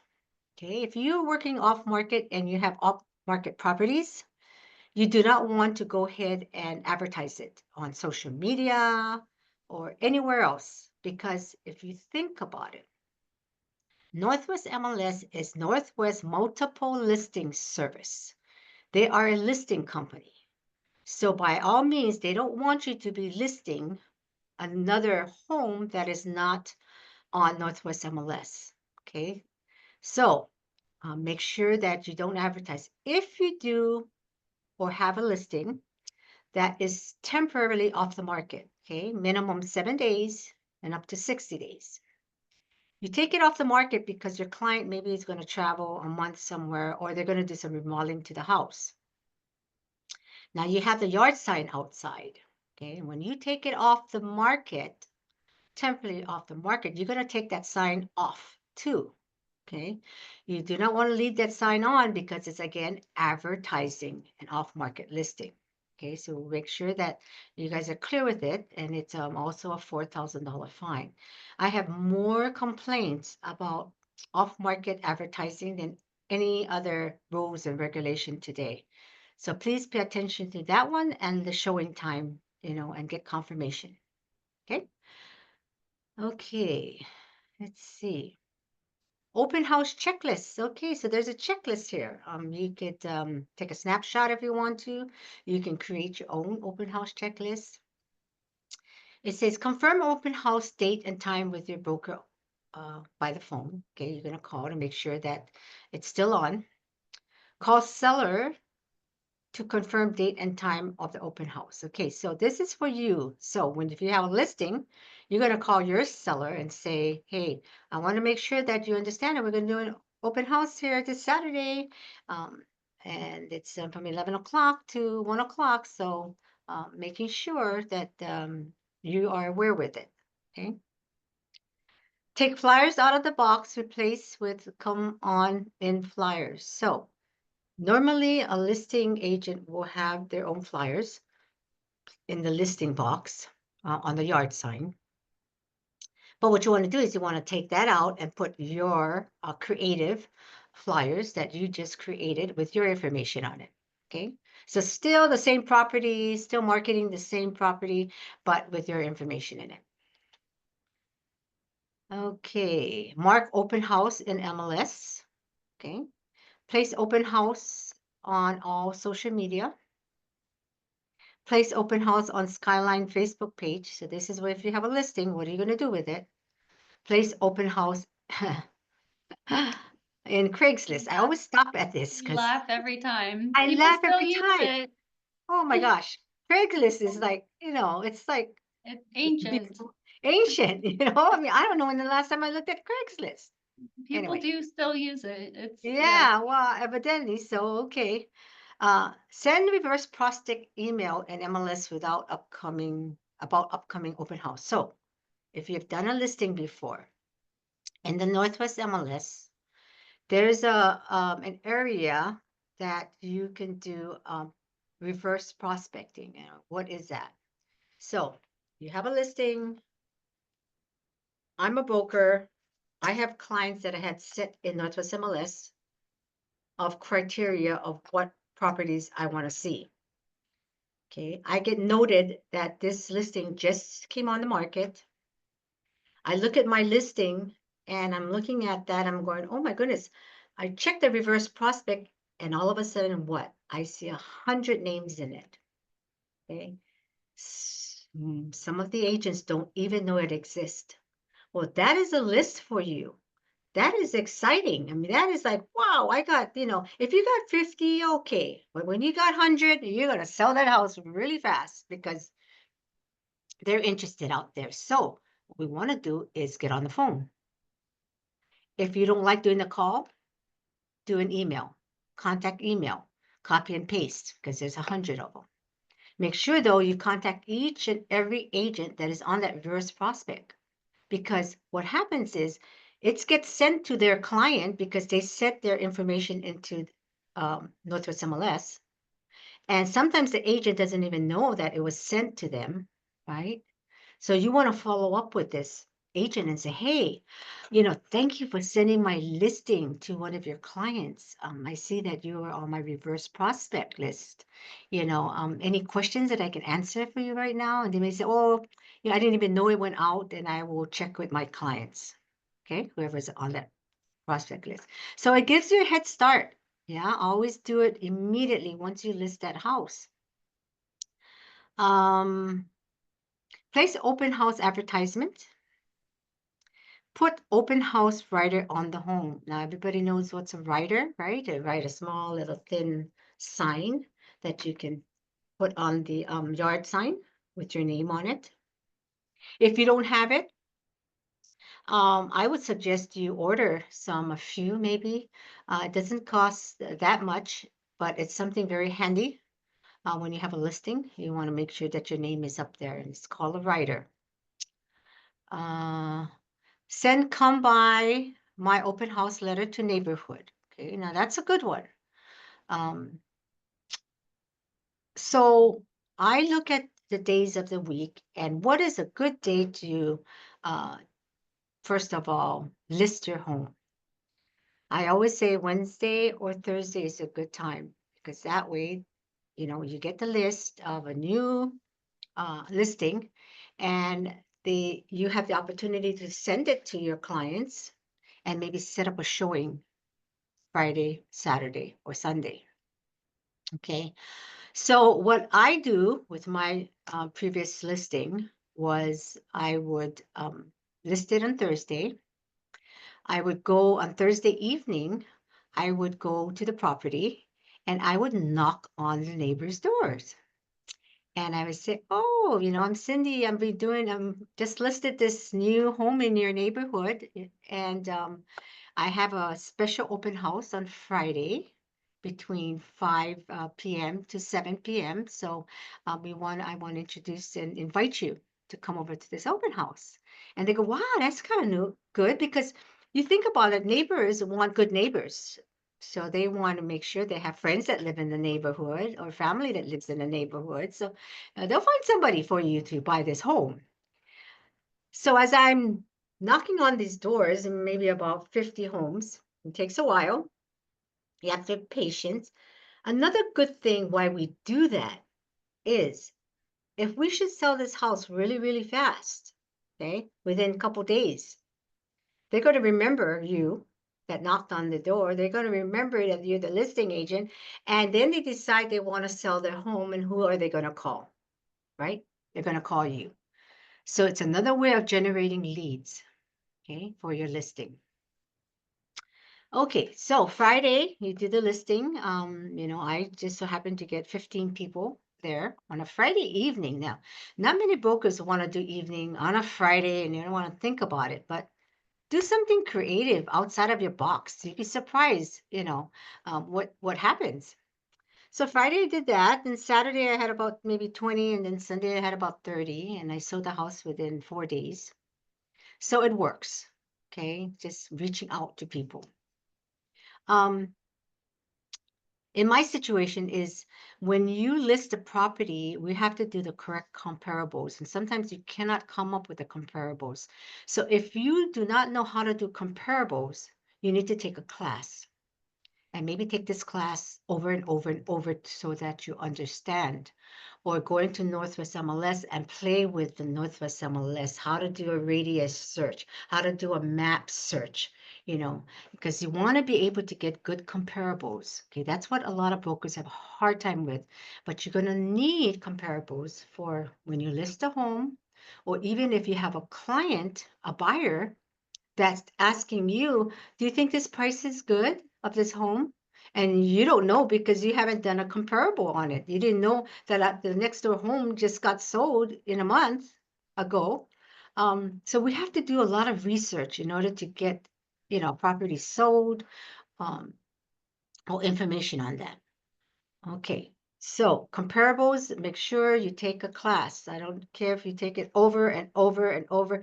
You're going to find a way to make it easier for you. If you're going to look on Realist or Matrix, there's so many different ways of searching for comparables, okay?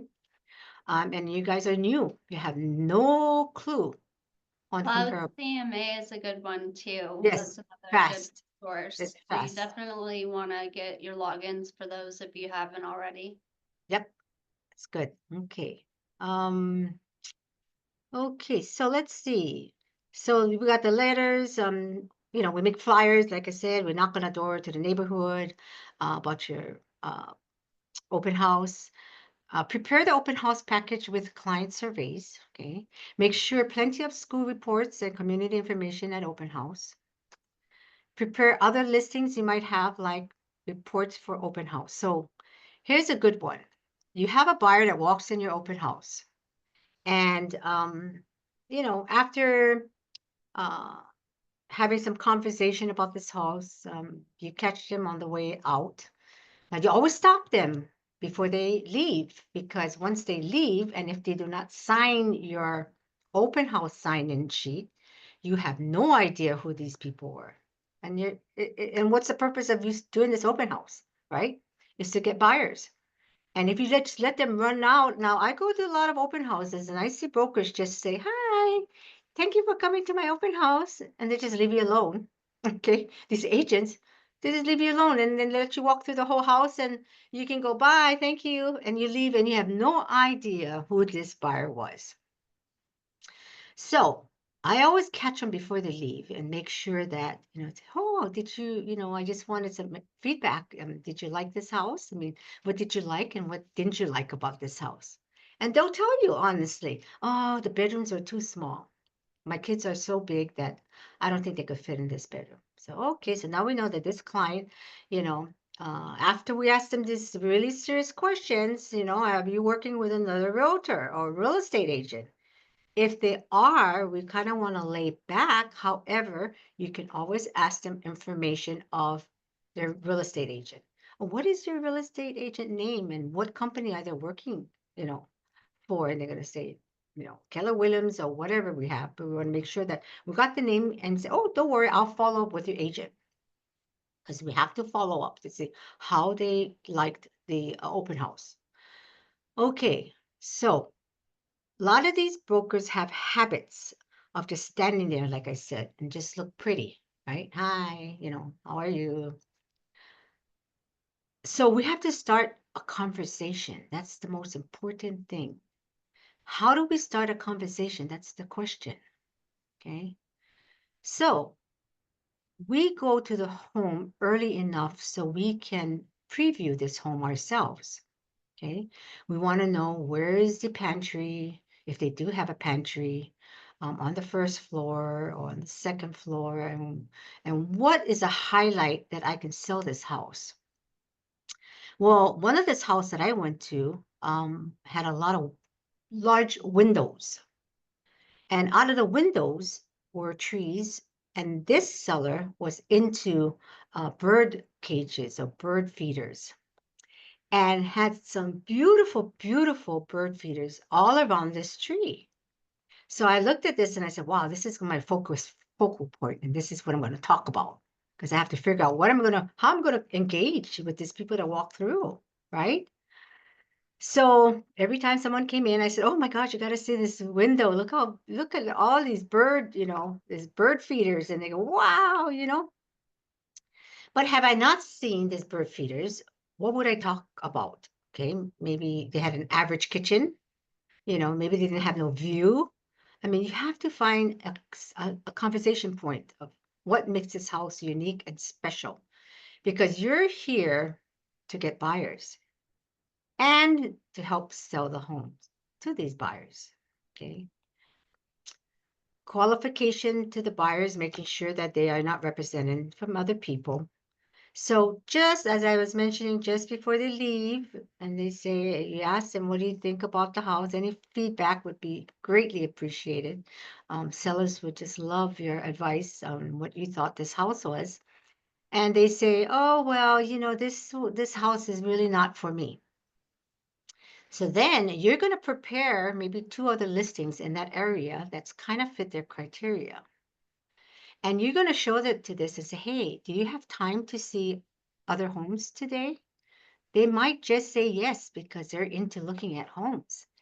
And you can tell them, hey, can you come back in about after my open house and I'll be glad to show you these 2 other homes. It's available. Most times they're going to say, sure, take me to this open house. We're going to have lunch and we'll come back. Okay. Prepared, figure out a way and how can I get these buyers to buy a home from me, right? They may not like this house, but I might show them other 2 homes. So have these homes, do some research on it before you even do the open house. Okay. A lot of brokers don't even think about it. Go ahead. I would also recommend having your Form 41, a blank up-to-date Form 41 available before you show a different house, just because at this point you are practicing real estate with a potential buyer, and you can have it just for one day or one location. So you want your pamphlet, the Washington State real estate pamphlet, agency pamphlet, and a Form 41 available with you at your open house, just in case a buyer does want you to show them a property. Absolutely, because again, you can't show them without this form, okay? And most, you're going to get drawbacks on this form, like, oh, I'm not signing anything. I don't want to sign anything. And so we can just sign it for just this house and the next house. And if you decide that you want to purchase this house, you purchase it through me, okay? I mean, why are you going to waste your time showing other houses if you don't have a commitment, right? We got into real estate to become independent, and we opened a business for ourselves. This is a business that you guys, each individual person opened, not a job. It's a business. Where can you find a business that you can open for less than $2,000? It's very difficult. You buy a bakery, 50,000, 100,000. But we have the same process. We got to bring business. How are we going to bring business, right? Phone calls, getting your sphere. I mean, it goes on and on and on. But open houses, you do more open houses, you can find buyers. And that's what we want, okay? Especially if you started or especially if you have nothing to do this weekend, right? Your significant other or friend or partner tells you, hey, I just want to hang home today, this weekend. I don't want to do anything. And you're thinking in my mind, oh, wow, I have an opportunity to do open houses, okay? Find one. We have 1,250 brokers in Skyline Properties, 5 offices. There is going to be open houses available for you. I think we have one of the most largest inventory, and I would take advantage of it. Okay. Okay, so prepare open house package with client survey. Make sure plenty of school reports. Prepare other listings, as I mentioned. Prepare open house pass for potential buyers. Prepare team giveaways for open house. Give open house checklist to member conducting an open house. Send thank you cards to all who attend the open house. It takes a little time, but a thank you note can go a long way. It's something that they will always remember you. I appreciate thank you notes all the time. And I display it all around my desk, because I appreciate it. Just thank you, thank you for taking my calls, Lindy, at 9 o'clock at night. No, I'm just kidding. But anyway, thank you note can go a long way. Call seller with open house feedback on the following morning. Okay. Also with that, sellers want to know, what's happening to their open house and how did it go.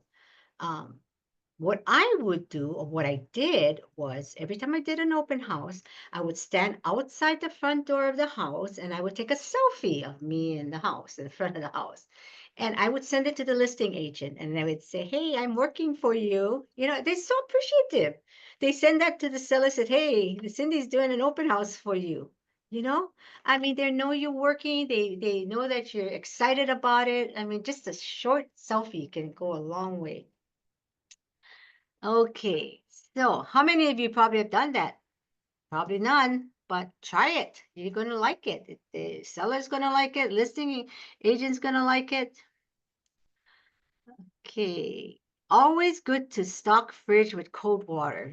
Before COVID, I would say, yeah, but after COVID, you don't want to touch anything in the home.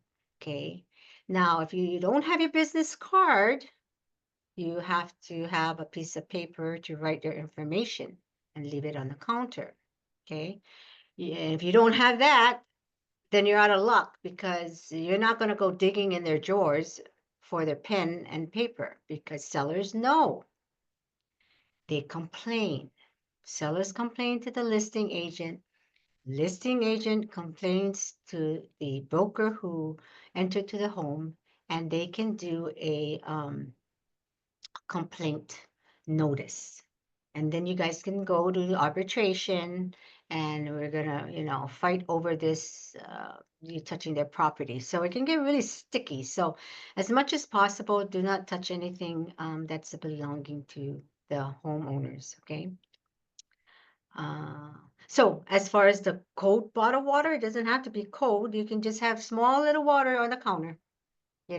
Has a little refreshment. And if you're going to get some refreshments, make sure that it's all packaged. Yeah. Like packaged cookies or packaged pressos or something. Okay. Nothing crumbly because you don't want it to, fall on the ground and you're going to end up, cleaning the floor.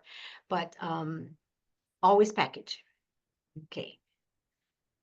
Have a snack basket to put it in.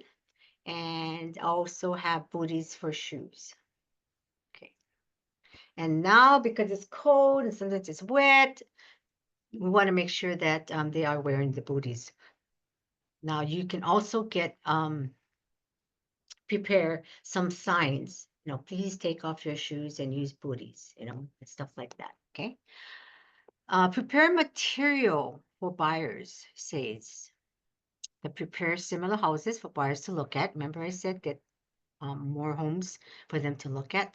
Prepare open houses on the same day flyer. All marketing materials with your information. Remember I said to switch it. Door hangers. Now that was supposed to be for the listing agent, for the lock boxes. That's why they have door hangers, so that the lock boxes don't bang onto the door. Some of the title companies give that for free. Listreports.com is a website that you can apply to and get information on the reports of your listing. No FAQ questions, neighborhood, CMA, okay. School district, greatschools.org can give you all the school district information if you need to know. I think it's a good time too to mention like that you can contact the title company and Yep. and pay $15, $15 to $20 to have them put together a book that remains at the house that buyers can flip, or potential buyers can flip through. It's a really nice added touch to just like your overall not just open house, you want it there all the time, but it has information about the neighborhood and schools and other, Demographics, yeah, geographic. yeah. Yep. And it's worth $15. So, but every different title company has different ones. So you can ask them, hey, I heard that you folks offer for $15 or $10 this book, buyer's book. How much can I have sample of it and see what yours look like? I'm sure they'd love to share it with you. Okay. Prepare material for buyers to take away. Oh, one more thing. That school district, we have to make sure that it's accurate. Okay, very, very accurate. That's why in our purchase and sale, what number was it? 15, maybe 14, 15? This informational verification period. Okay, a lot of these brokers are going to go, what is that when they're writing an offer? Information verification. Okay, what that is the listing agent put together a listing, and it's your job and your buyers to look through that information to make sure it's accurate. Okay, so the house is 1,100 square foot, but they put in 1,000 square foot, and you're like, oh, I just got the title report. I think we have a discrepancy here. Okay, so don't just click waived, because this section can get you out. It's a contingency. Okay, so even if you put 5 days, you have 5 days to look at the listing to make sure that all the information is accurate. Okay, now I had this situation in one of the brokers. They had wrong school district. Okay, the broker put in an offer, then the buyer did research because they had to catch the bus to go to the school and realize this is the wrong school district. Okay, that's a no-no. Okay. However, this broker did not know what this informational verification period was, and they waived it. So we couldn't get out of that part. Okay. So make sure that click at least 3 to 5 days and look through it, making sure that all the information is accurate. Now, we never used to have that in our purchase and sale. And the reason we do is so that now we have that contingency to get out if we wanted to, because we're all human and we all make mistakes, right? And sometimes we put a different school district, we don't intentionally, but we put information that we think we should put, and it's not accurate. Okay. Okay, so let's see.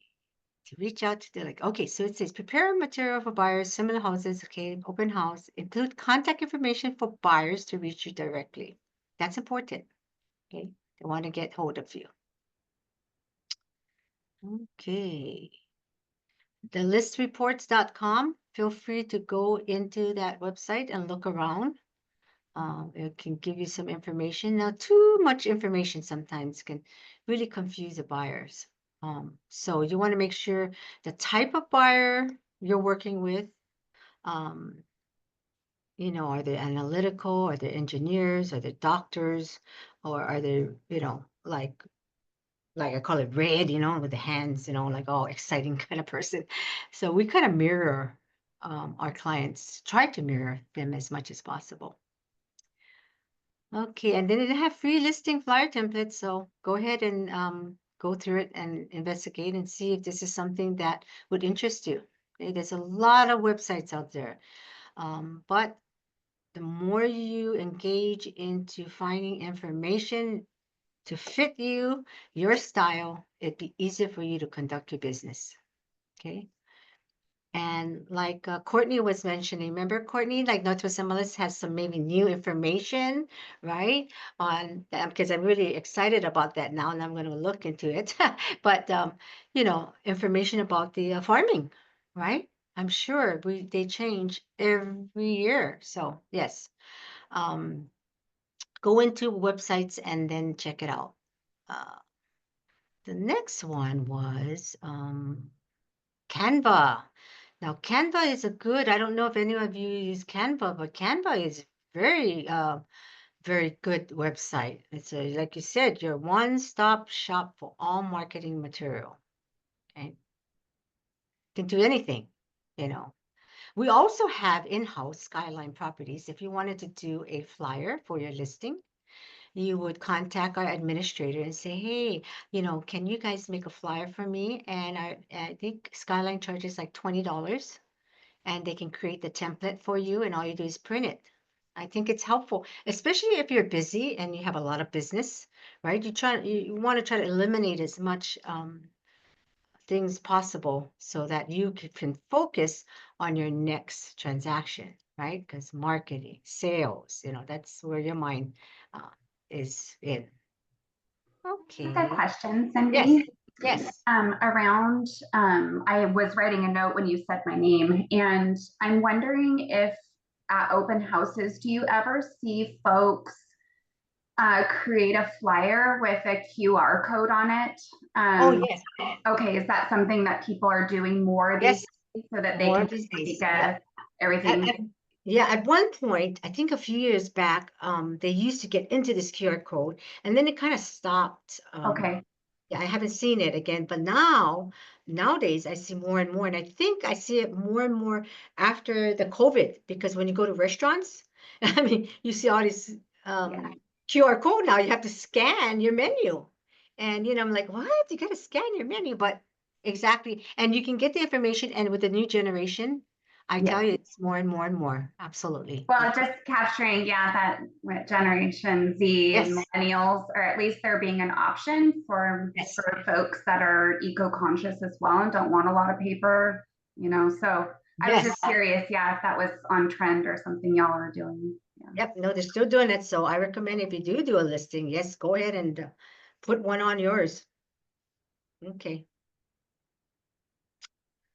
Okay. Open house survival kit. Now, why would we want a survival kit? Well, number one is what? Toilet paper, right? We see toilet paper. We gotta go. We gotta go. We don't have toilet paper. We're out of luck, and I don't know what to tell you. So, put together the toilet paper. Now it says here scented candle, but I don't recommend that because some buyers are allergic, right, to scent, like perfumes and stuff like that. So we don't want to get into that role. So I would highly not recommend scented candle. Wet wipes, clean rag, and paper towels. That is a must. Okay.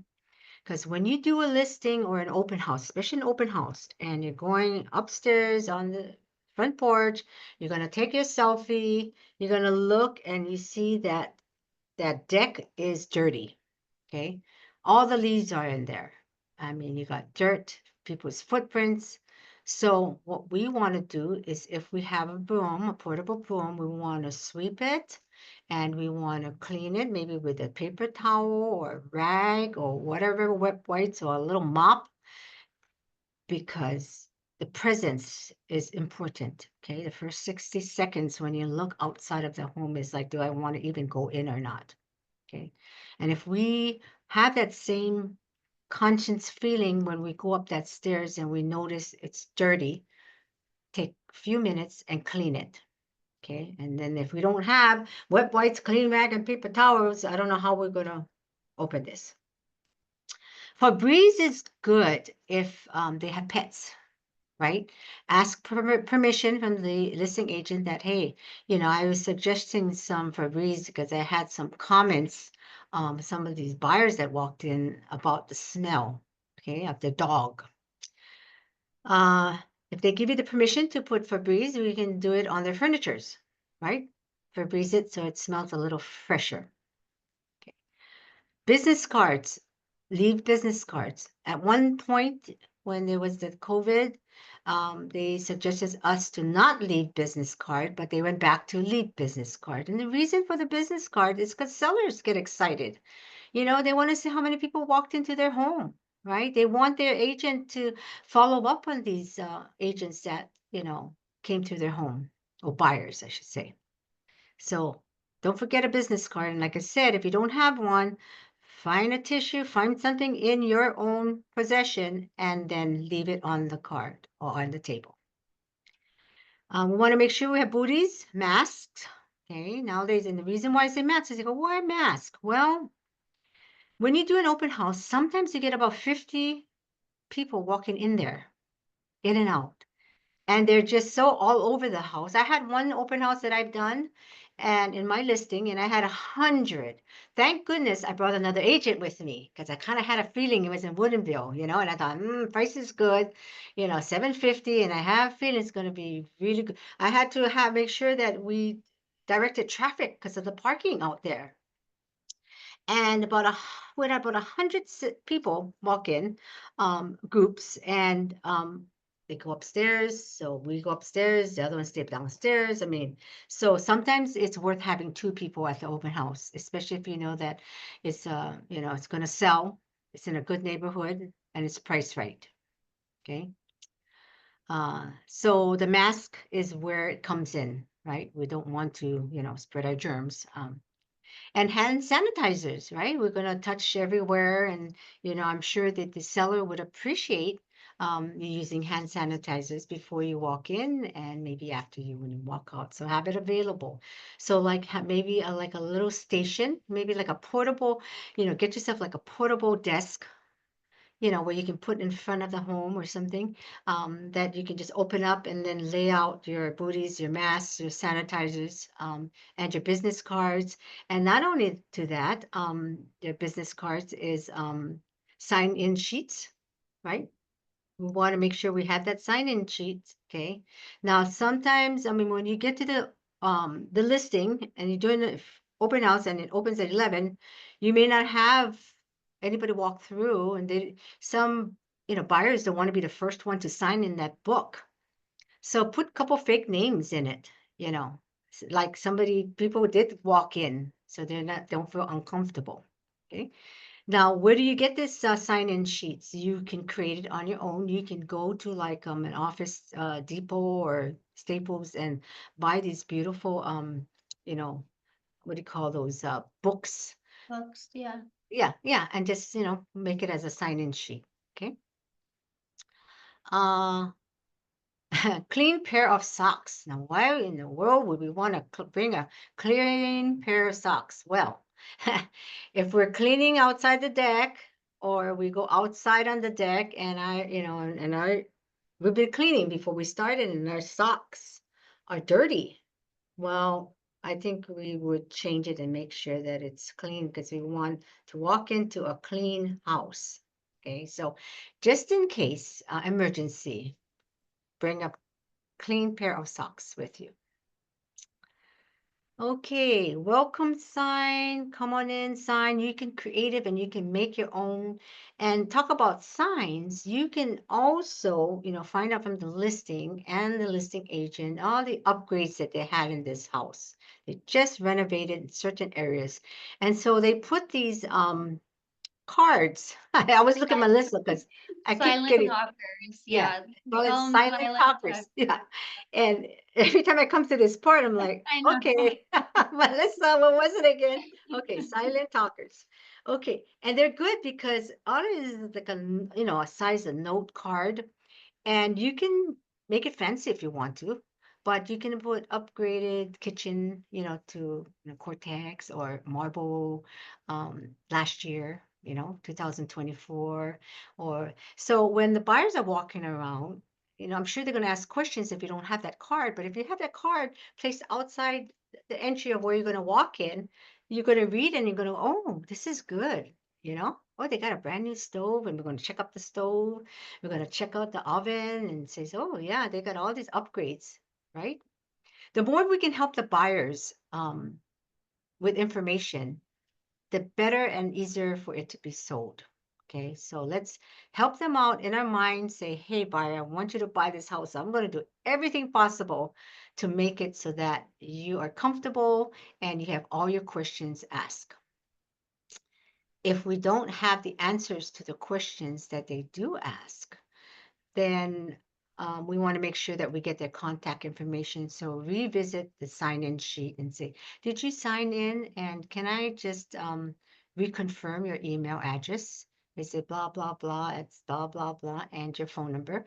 Or if they're working with an agent, ask them, well, this was your agent, blah, blah, blah. And to make sure that we have that information, like I said, once they walk out that open house, you're done.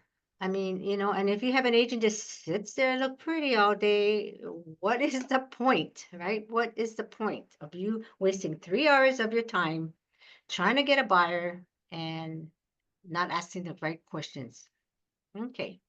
Flyer box. Okay, make sure that we have the flyer box. You can put a flyer box holder on that desk, that portable desk you have with all your things in, and also outside, like you said, take the old ones, put the new ones, and make sure that when you leave, though, you put back, the old ones. You just have to think, I did this, so I gotta do this. Can't just like forget about it, okay? Because people remember. Okay.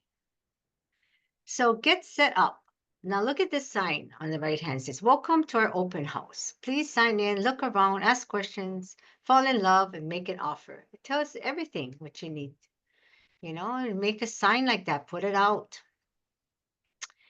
Again, it says, get set up, prepare your stations, cleaning station, marketing station. What is marketing station? The flyer that you created, your business card, right?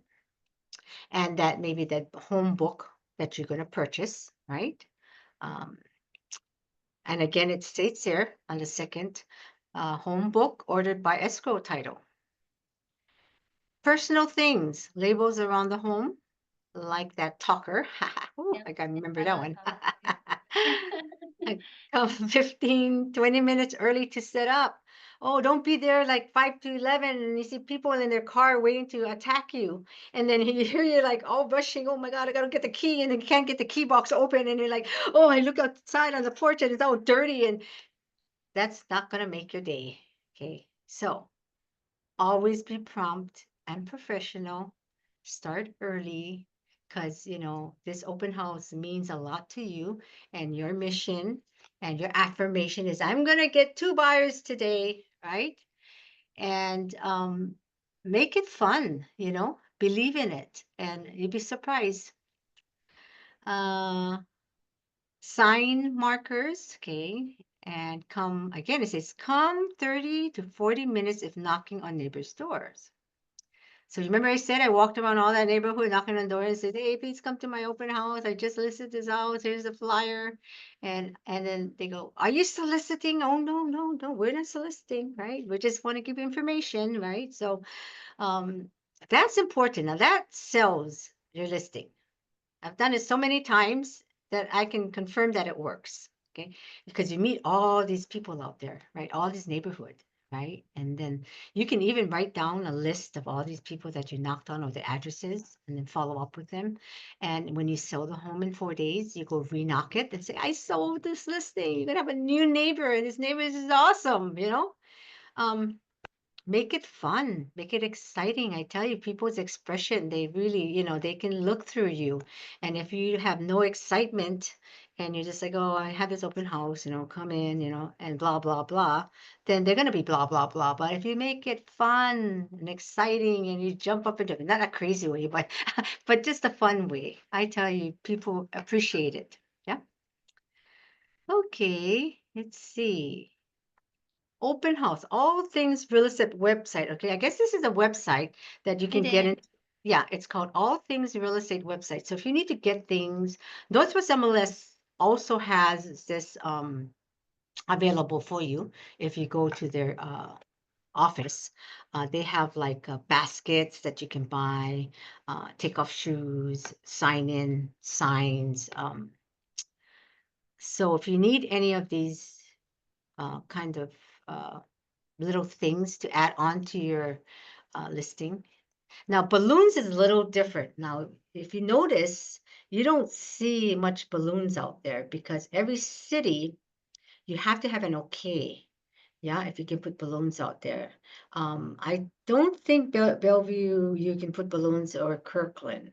And so a lot of them you can't solicit um, have balloons. So we have to go with the coordinates and we have to find out from the city if it's allowed. Okay, just don't think that it's allowed and you do it and so forth.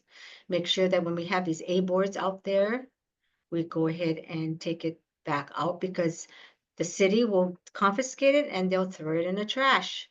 And do you know how much it costs for a board sign? It's very, very expensive. So we want to make sure that we follow rules. I'm all about following rules, so don't let it slip by. I tell you, you get punished and you get really hit really hard. And they're like, oh my God, only if I had wait for that confirmation. No, but so please um, get into the rules and regulation.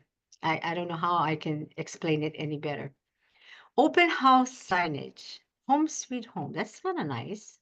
I like the honey stop the car. It's kind of cute also. Come fall in love. And you may look at this and go, this is kind of, too like, I don't know. Some people may not like this kind of things.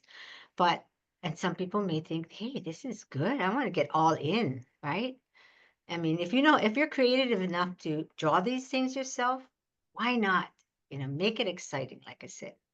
So here's the yard sign. Okay, so the yard sign, it says your sign here. Now, Skyline, if you go to the offices, they have Skyline signs that you can hook up because they have like hooks on this yard sign, and then we have the sign to hook on.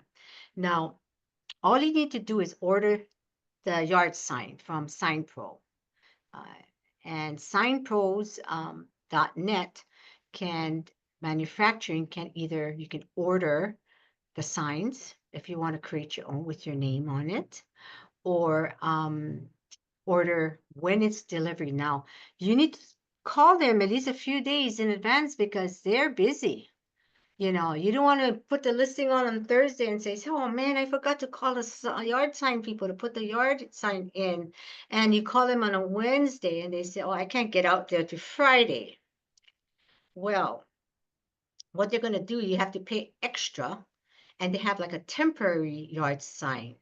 Okay. And what that is a little big black sand tub with the yard post, and they stick it where you want to stick it. And then when the real one comes in that they're going to pound in the ground, the yard sign, then they take out the old one. So, why do it last minute, right? Just call them at least a couple days in advance and ask, are you available to deliver the signs? You want to make sure that the yard post is there so you can put up the sign at the same time and put up the key box at the same time. It has to be in a system. So write a plan, what I'm going to do first, what I'm going to do second. Make sure all is together at the same time. Because when you do a listing also, it's all about timing, right? because you have to do the photography. And then you're like, oh, I got to take photos. So I take out my cell phone and then start taking my iPhone shots. No, no, no, that ain't gonna happen because that's your reputation. People are gonna look at you and go, oh, Cindy, you take this kind of photos, right? I would never hire you as a listing agent, right? So Yeah. if we're gonna do things, we do things with, I call it white glove service. We do it the Yeah. best we can and we shine. You wanna hire professional photographers. Right. And also, I just wanna point out on our broker portal, there's a resource that you need to have a login to log into our broker portal, and hopefully you guys all have that. There's a resource section, like preparing for listings, and there's checklists that kind of go over all these additional items that Cindy's, recommending we do. And that's a really good resource to make sure you're not missing anything, order the signs, order that professional photographer, all the things that Cindy's hitting on. Yeah, okay. And another thing that I left out is on the open house. So say you drink that bottled water that's on the table and you're thirsty and you go and you drink it and because you're waiting for people. What are you going to do with that empty bottle? You're not going to go in their trash and throw it away. We're going to go and put it in our pocket because we're going to take whatever trash we made back out with us. Okay. Don't assume that because they have a trash can, we can use it. Okay. I tell you, sellers get really, really, really upset. You may think, why? But they do, they make a complaint, and then the next thing I get a phone call, right? And they go, hey, one of your brokers went and left a mess in my trash can. I'm thinking, really? But I can't say that to them, like, really? And so what my job is to call the broker and say, hey, you screwed up. You put your trash in their trash can, and now they want to make a complaint and go to Northwest MLS and make this complaint. Okay. So think, okay? Think you bring Starbucks coffee in. They have beautiful white carpet. And here you're buying a grande cup of coffee and walking into their beautiful white carpet and you make a mistake and it drops. Oh boy. And then the seller just did a complete shampoo carpet and paid a couple $100 to get it clean. We're going to get a complaint. Okay. So leave your coffee or whatever, tea or whatever you're drinking in your car. It can wait until after. Okay. If we have to drink some water, drink it. But then make sure that you put the trash in your bag or, somewhere that you remember to take it out. Okay. I mean, something small like that you would think, common sense. But you know what? When you're busy and your focus is to sell the property, right? You're not going to think of little things like that. But they do think of things like that. So please protect yourself so that, you don't get into any trouble with that. Okay. Okay. Oh, social media ideas. Now this is great. Look at this photos.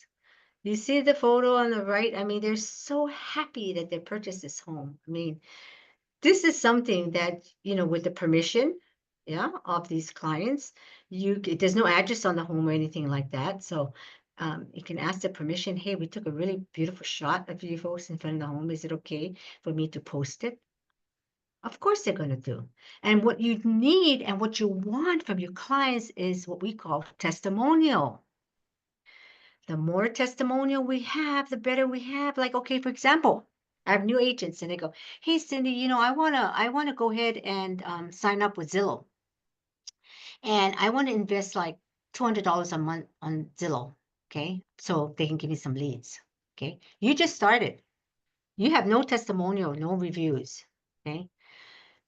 Me as a buyer, I'm walking in, I'm looking at the Zillow brokers. Now you got to remember, this is not, this is impressions that they put on.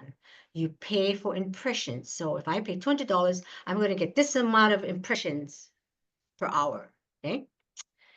And I go in and I see 5, 6 of these agents in the Zillow. Okay. They all have impressions, comes out, okay? See your name, yours don't come out into another 50 brokers because you're waiting for your face to come on. And they charge you $200. I, as a buyer, I'm gonna find a broker who has a lot of reviews, right? A lot of referrals, a lot of reviews that have done business, okay? So for the new brokers, there's no chance, okay? So I would wait until you start building your testimonials. So always ask your clients, hey, after you sold the property, do you think you can give me a really nice testimonial? Because I like to add it into my Zillow account, and can I send you the, the link so you can sign up for me? Majority of them are going to say yes. If you give them good service, why not? But we forget to ask, right? We forget to ask our clients this, and this is important stuff, especially nowadays, like even Yelp, right? Because we want to go to a really nice restaurant. We want to see the reviews. We want to look at what kind of food they're eating, right? So we go and we investigate that, just like how they would do it with a broker. So without asking for a review or testimonial, I think that's killing your business. So remember that, if you can't remember that, put a little sticky note on your computer and put testimonial, review, and or anytime you help someone, you look like, oh, I forgot to ask the review, because we're going to forget. We're going to forget because, it's hard for us to talk about ourselves. Like I can market you guys better than I could market my own self, right?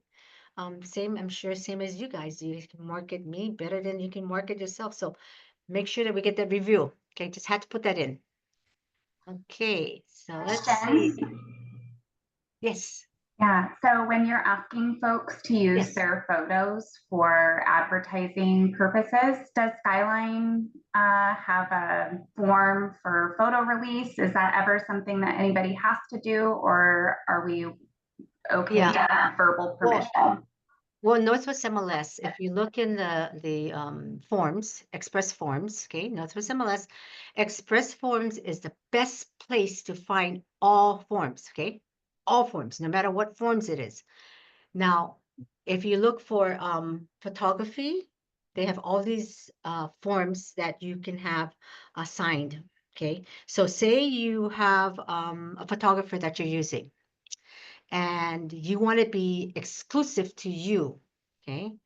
And you're going to pay $500, for the Megaport or whatever we do with this listing. There's a form in Northwest MLS that gives you the right to send it to this photographer and say, hey, I paid for this $500, so this is mine, okay? So that way you can use this photos anytime you want to. Okay, rather than if you don't give that, like you said, the commitment letter, or asking permission. Now, as far as Skyline, there is no form for that, but Northwest MLS covers it. I think there's about 3 forms that you can look in for any type of photography, because copyright is a big thing. Well, I'm Okay? talking about the photos that I would be taking of my Oh, client.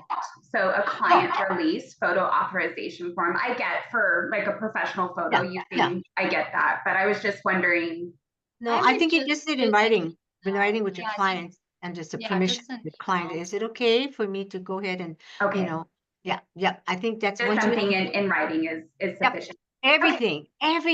No verbal. We don't do verbal in real estate. Verbal, and we don't do whiteouts. Okay. No Mhm. whiteouts. If you have whiteouts in your desk, let's throw it away. Yeah, Okay. yeah, That do thank not you. exist in real estate. Okay. Anyway, here's a sign-in sheet. Very important as we talked. Like I mentioned, some fake names. If we just started and no one came in yet, and I'm a buyer and I feel uncomfortable, go ahead and put some names in there. So you can either create your own, yeah, or you can take a snapshot of this and so forth, because you do want feedback and you do want to. I tell you, if you can master this open house, man, that's wonders for your business. It gives you an additional more buyers that you can get in your plate, and it's exciting because that buyer that you're going to get, you're going to sell them a home, and they're going to have friends and family because you gave them white glove service, right?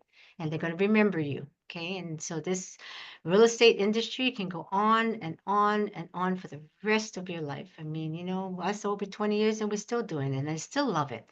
I love people, right? I love making people happy, right? I listen. Good listeners are good agents. Okay, good agents are good listeners. If we're not good listeners, I don't know, right? Because we know it all. Well, we don't know it all. I still don't know it all. I still have to research information, and I'm a sponge, right? We want to observe and we want to grasp all the information that we can. Even if we take classes or we sit down and we listen to some top producers and what do they do, we may not take their advice of what they do, but we get a feel of what they do and we can put it in our own way, in our own verbiage. And that way, we can be successful in who we want to be. Okay. Flyer template resources. Again, list reports, cloud CMA that Melissa mentioned. Remember CMAs, you guys don't know CMAs. I tell you, there's so many different ways of doing CMAs. And oh, I had this broker ask me once, can you help me on this CMA? And I'm like, well, I'll try. Was it in a unique house? Took me 4 hours. And then from that time, I said, no, you need to learn. You learn it, right? I'll look over it, but I can't do it for you, okay? You need to do it yourself. That's the only way you're going to learn.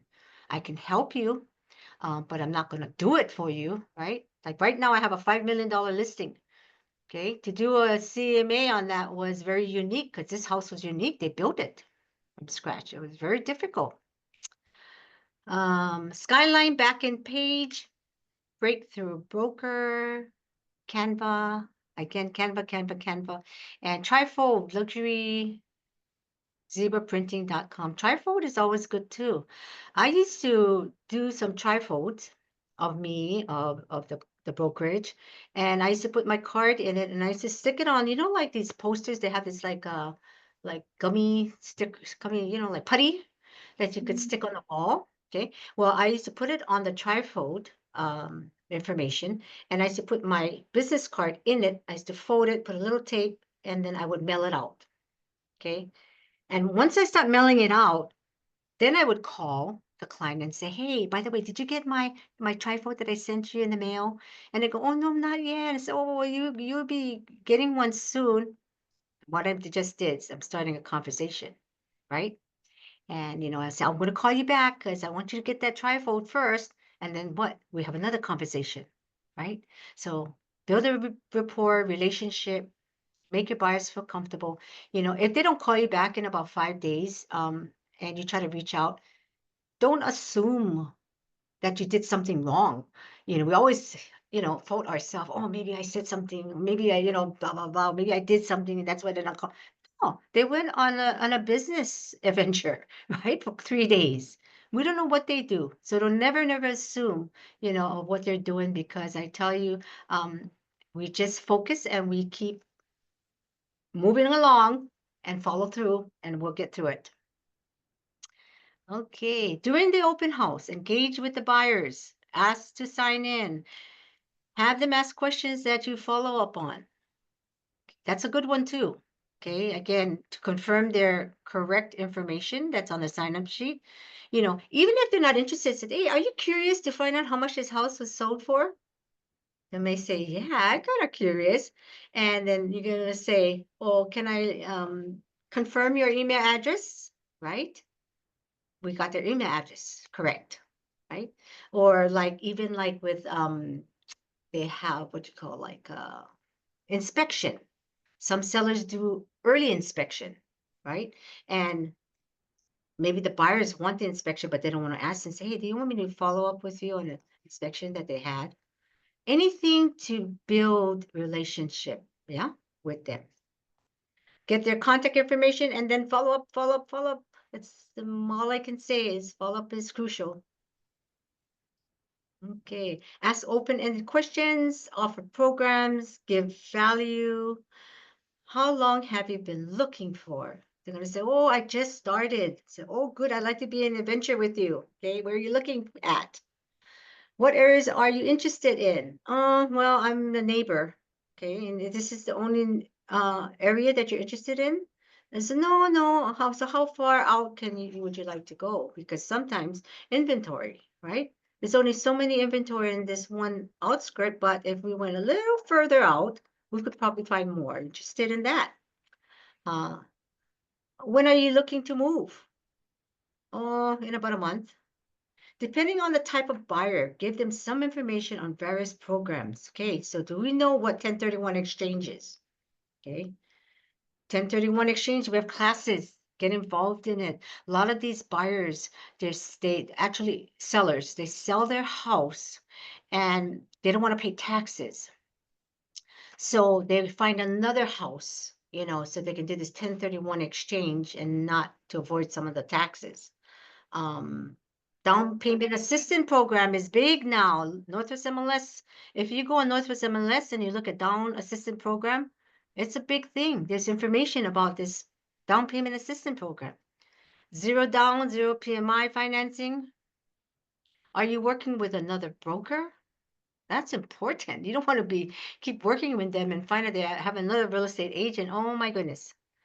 If I had some off-market listings, would you be interested in learning more? Does anybody know what off-market listing is? If you don't know, you can always contact me. I have some information on it that I can help you with off-market listing. Okay. Like these stars, like Russell Wilson, all these actors and football players, they list their home and they don't want people to walk in to their home. They want to be private. Okay, so how do we do private sales?